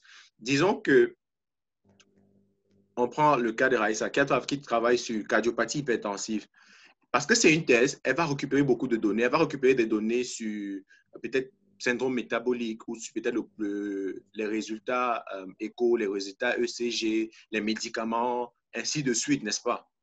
Si une conférence se présente, il y a une conférence de cardiologie, par exemple, mais il n'y a pas de bourse de voyage. Il y a une autre conférence qui n'est axée que sur l'hypertension artérielle. Si elle veut soumettre son abstract, que ce soit prise en compte, elle doit aller extraire uniquement les résultats liés à l'hypertension artérielle, mettre dans cet abstract-là. Comme ça sera accepté. S'il y a une conférence sur la santé des femmes, elle va aller récupérer uniquement les résultats concernant les femmes. On ne veut pas savoir ce qui se passe avec les hommes. La conférence s'appelle peut-être conférence sur la santé des femmes. D'accord? Et elle va partir regarder et elle va transformer le titre en profil épidémiologique, clinique, thérapeutique des cardiopathies hypertensives en République démocratique du Congo. N'est-ce pas? Mais chez les femmes, ce sera chez les femmes en République démocratique du Congo, elle va uniquement extraire ce qui concerne les femmes. Et c'est de cette manière que vos articles, vos abstracts seront acceptés pour la présentation dans les conférences. Ce qui est différent de soumettre. Quand elle va vouloir soumettre, bien sûr, elle va mettre tout. Mais pour faire présenter comme abstract, il faut toujours s'assurer que ça va dans le sens de la conférence. Disons même qu'il y a une conférence de cardiologie. Il y a une conférence de cardiologie, mais le thème de cette année-là, c'est les infarctus du myocarde. Oui, c'est une conférence de cardiologie, mais il est très peu probable qu'en soumettant un article sur les cardiopathies hypertensives, ils vont accepter. Sauf si, dans cet article, on a trouvé un lien quelconque entre cardiopathie hypertensive et infarctus du myocarde. Mais si le thème est clairement énoncé, que cette année, nous allons nous concentrer sur les infarctus du myocarde, on ne pouvait pas prendre l'article et on va voir des choses du genre, on avait tel nombre d'hommes, tel nombre de femmes, on avait des odds ratios qui n'ont rien à voir avec l'infarctus du myocarde et soumettre, ça va être rejeté. Ce n'est pas pour dire que ce n'est pas de la bonne science, c'est juste que ce n'est pas la science appropriée pour cette conférence ou pour ce journal. Donc, même les journaux, parfois, ont des special issues. C'est pour ça que c'est intéressant de les suivre sur Facebook, sur Twitter, parce que ça augmente vos chances. Si on vous dit il y a un special issue à JAMA, qui est un journal très, très prestigieux, si vous pouvez publier dans JAMA, British Medical Journal, dans Nature, dans Cell, c'est fantastique. Mais si on vous dit qu'il y a un special issue uniquement pour la recherche faite dans les pays en voie de développement, par exemple, c'est votre opportunité. En dehors de ce special issue, si vous soumettez, généralement, ça sera rejeté. Mais parce qu'il y a un special issue, donc il y aura un truc uniquement pour la recherche qui vient des pays en voie de développement, vous allez pouvoir publier. Donc, il faut toujours être au courant de ces trucs-là. Il faut les suivre sur les réseaux sociaux, il faut lire ce qu'ils publient, voir un peu dans quel sens ils vont, ce dont ils ont besoin. Et en plus, si vous soumettez ces retenues, n'hésitez pas à me contacter. Je vais vous aider à faire ce qu'on appelle les posters pour présenter quand vous êtes sélectionné pour faire le abstract presentation, mais aussi pour faire des petites infographies qu'on communique sur les réseaux sociaux. Donc, c'est tout un truc. Malheureusement, on ne nous enseigne pas ça en faculté. Ça rend donc, ça rend difficile d'entrer dans le monde de la recherche. Parce que même quand le abstract est accepté, il faut présenter. Il peut être imprimé, il peut être projeté sur un écran. Donc, quand vous allez soumettre, par exemple, on va vous dire, voulez-vous un poster, un e-poster ou une oral presentation? Le poster, vous allez imprimer un grand truc. Les tailles diffèrent selon les conférences, avec tout ce que vous avez mis dessus, les affiliations, quelques petits résultats. Il ne doit pas avoir beaucoup de texte. Ça doit être très aéré, la méthodologie et tout ça. Ça peut être un e-poster. Vous allez le faire sur l'ordinateur, vous gardez sur l'ordinateur, vous venez avec une clé, le jour de la conférence, vous remettez, on projette sur un écran, par exemple. Ou ça peut être un oral presentation, où on vous dit, vous avez généralement 3 minutes. 3 minutes pour nous dire de quoi il est question. Vous allez parler pendant 3 minutes, on pose l'exemple pendant 2 minutes. Personne ne veut vous entendre pendant plus de 3 minutes. Quel que soit ce que vous avez découvert, vous devez pouvoir mettre tous vos résultats sur ça, 3 minutes, 5 diapos. Donc, voilà. Et tout ça, il faut apprendre. Il faut apprendre. Donc, c'est ça l'effort qu'on essaie de faire maintenant. C'est ça que je dis. S'il y a des questions, il faut revenir avec. S'il y a besoin d'organiser des séances, on organise des séances. C'est plus intéressant quand c'est pratique parce qu'il y a tellement de choses à dire. Je ne peux malheureusement pas tout dire. Donc, je préfère prendre des exemples concrets. On parle dessus et on voit à chaque fois comment ça modifie la manière de faire. Oui, j'avais une préoccupation. Mm-hmm. Oui, en fait, je vais me présenter d'abord. J'ai oublié d'écrire mon nom. C'est écrit Technospac 4R. Mon nom, c'est Dr Noé Kasereka. Je suis à Goma, en République démocratique du Congo. Je suis résident à l'hôpital Île Africa, nouveau résident dans le programme de COSEXA. Oui, alors je suis encore au début de ce programme et je trouve vraiment intéressant. J'ai trouvé intéressant le sujet sur les recherches parce que c'est ce que nous faisons chaque jour. Et quand j'ai lu le sujet dans le groupe Incision, DRC, vraiment j'ai tout fait pour participer. Alors, j'aimerais savoir si de telles conférences seront organisées dans les prochains jours parce que c'est vraiment notre vie au quotidien maintenant, la recherche. Et nous aurons toujours des préoccupations, des questions, mais je viens vraiment d'apprendre beaucoup sur ce que je viens de suivre au courant de cette présentation. Alors, j'aimerais savoir s'il y aura d'autres prochainement et sinon, j'encouragerais vraiment que ça se passe. Et parce que déjà le mardi, j'ai un sujet, un topic sur la recherche clinique que je vais présenter. Et je viens d'avoir vraiment la plupart d'éléments qui vont enrichir mes diapositives. Merci bien et merci d'être venu. Donc, première chose, oui, on va organiser des séances. On va juste trouver un jour qui conviendra à tout le monde et 1 heure. Bon, pas tout le monde, la majorité des personnes, puisque tout le monde ne peut pas être disponible au même moment. Et puis, on va voir comment organiser cela. Moi, mon but, ce n'est pas juste de présenter, c'est de m'assurer que ce qu'on présente aide réellement des gens. C'est pour ça que je donne un overview aujourd'hui pour que chacun voit et chacun va voir où il pense qu'il a des problèmes ou à quel niveau de la recherche il est pour l'instant. Si vous avez des questions, si entre-temps, en semaine, je reçois des questions, je vois que plus de personnes ont besoin qu'on parle peut-être de méthodologie, on va organiser un truc sur la méthodologie. Et il n'y aura pas de souci. Bon, pour ceux qui ne savent pas, je pense que la plupart savent ici, COSEXA, c'est ce groupe collège de chirurgiens pour l'Afrique de l'Est, l'Afrique du Sud et l'Afrique centrale, qui a été créé par le Royal College of Surgeons of Ireland et qui fonctionne un peu partout, plus en Afrique de l'Est et du Sud, bien qu'il y ait des centres en RDC au Cameroun également. Ils ont également un journal, donc n'hésitez jamais à vouloir soumettre vos journaux vers le journal de COSEXA, qui est EXA. Ils ont un bon journal également. Et c'est aussi l'une des conférences auxquelles c'est toujours intéressant de soumettre des articles qui ont trait à la chirurgie, l'obstétrique, l'anesthésie pour présenter quand ils ont leur annual meeting. Cette année, c'est déjà passé, c'était en Ouganda. Il y a toujours l'année prochaine. C'est généralement vers la fin d'année, je pense la première semaine de novembre, si je ne me trompe pas. Je pense que c'est décembre, quelque chose comme ça. Donc, c'est très intéressant. Vous allez rencontrer beaucoup de personnes là-bas. Prochainement, ça sera en janvier. Voilà. Donc, c'est très intéressant. Il faut toujours être au courant de ces petites conférences, surtout parce qu'un truc comme COSEC, ils ont généralement des bourses de voyage. Si vous pouvez aller présenter votre travail et qu'on vous paye le billet d'avion, on vous paye le logement parce que vous avez généré un article scientifique de qualité, je pense que ça vaut la peine de travailler sur quelques-uns. Ça vous permet aussi de faire le tourisme gratuitement, je pense. Donc, il faut faire cela.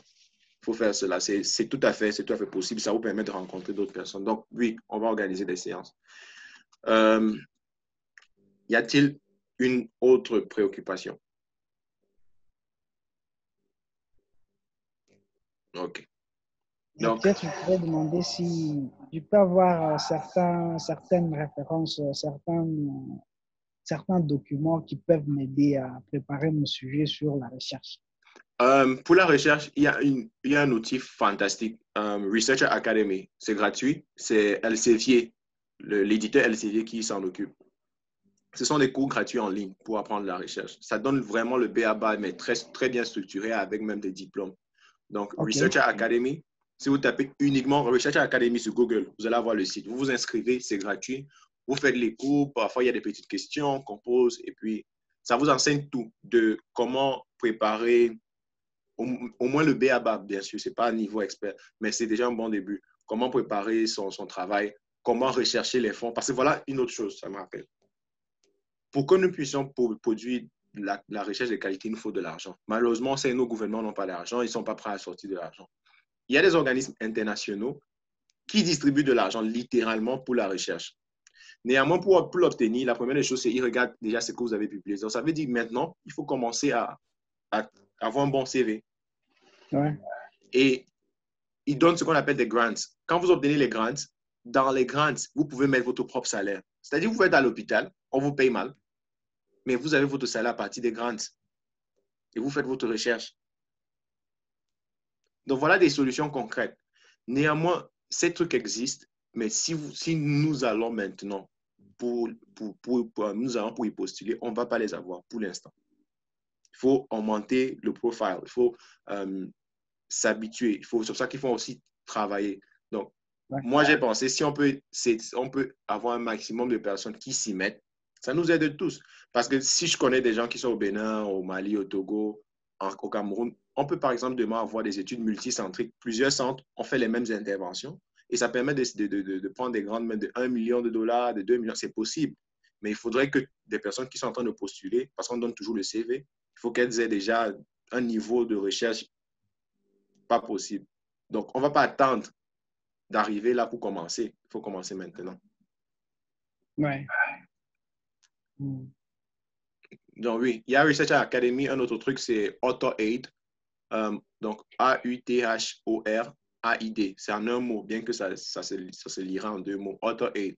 Sauf que eux, ils font des formations par vague. Donc, ils ont des dates. Quand la date est passée, ils ne prennent pas. Il faut attendre la prochaine vague. Donc, ça, c'est aussi un truc intéressant. AuthorAid. Ça donne vraiment des bonnes bases. Mais honnêtement, pour la recherche... C'est quoi Author? AUTHOR. AUTHOR. AID. AID. Donc, vous tapez sur Google, ça va apparaître. Et AuthorAid est très intéressant parce que, comparément à Research Academy, il n'y a pas besoin d'avoir beaucoup de données pour utiliser AuthorAid. C'est vraiment facile, AuthorAid, par rapport à Research Academy. Research Academy, il faut avoir une bonne bande passante d'Internet. AuthorAid est un peu plus adapté au contexte des pays en voie de développement. OK, merci.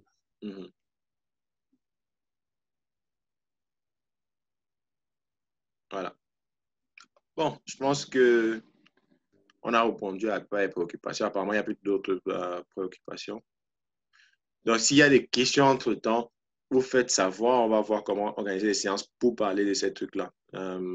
Niveau analyse, méthodologie, ou si c'est préparé ou écrit le manuscrit en lui-même. On verra comment travailler dessus. D'accord, merci d'avance. OK. Si vous avez un document, ne m'envoyez pas par WhatsApp, s'il vous plaît. Si vous avez un document, tout ce que vous avez à faire, c'est vous téléchargez le document sur Google Drive et vous m'ajoutez comme éditeur. Ça permet à ce qu'on puisse travailler en temps réel. Donc, pour ajouter, il faut seulement mettre la boîte email. J'envoie ma boîte email ici, parce que c'est un autre truc, j'allais oublier. Ça permet un suivi et ça permet que chacun voie ce que les autres sont en train de faire. Ça évite de... Et ça permet aussi à ce que si un jour votre ordinateur vous lâche, vous ne perdez pas tout le travail que vous avez sur lequel vous avez sacrifié du temps et de l'argent en mettant en ligne. Donc, vous mettez juste sur Google Drive. C'est très simple. Vous tapez sur Google Docs, ça va s'ouvrir. Ou un Google Drive, ça, par exemple, ça s'ouvre. Vous créez un nouveau Google Docs et vous collez dessus. Vous m'ajoutez en partageant et je vais pouvoir commenter. OK. Well, thank you all. Merci d'être venu. Bon week-end à tout le monde et bonne chance dans vos recherches. John, we're done for today. Thanks so much.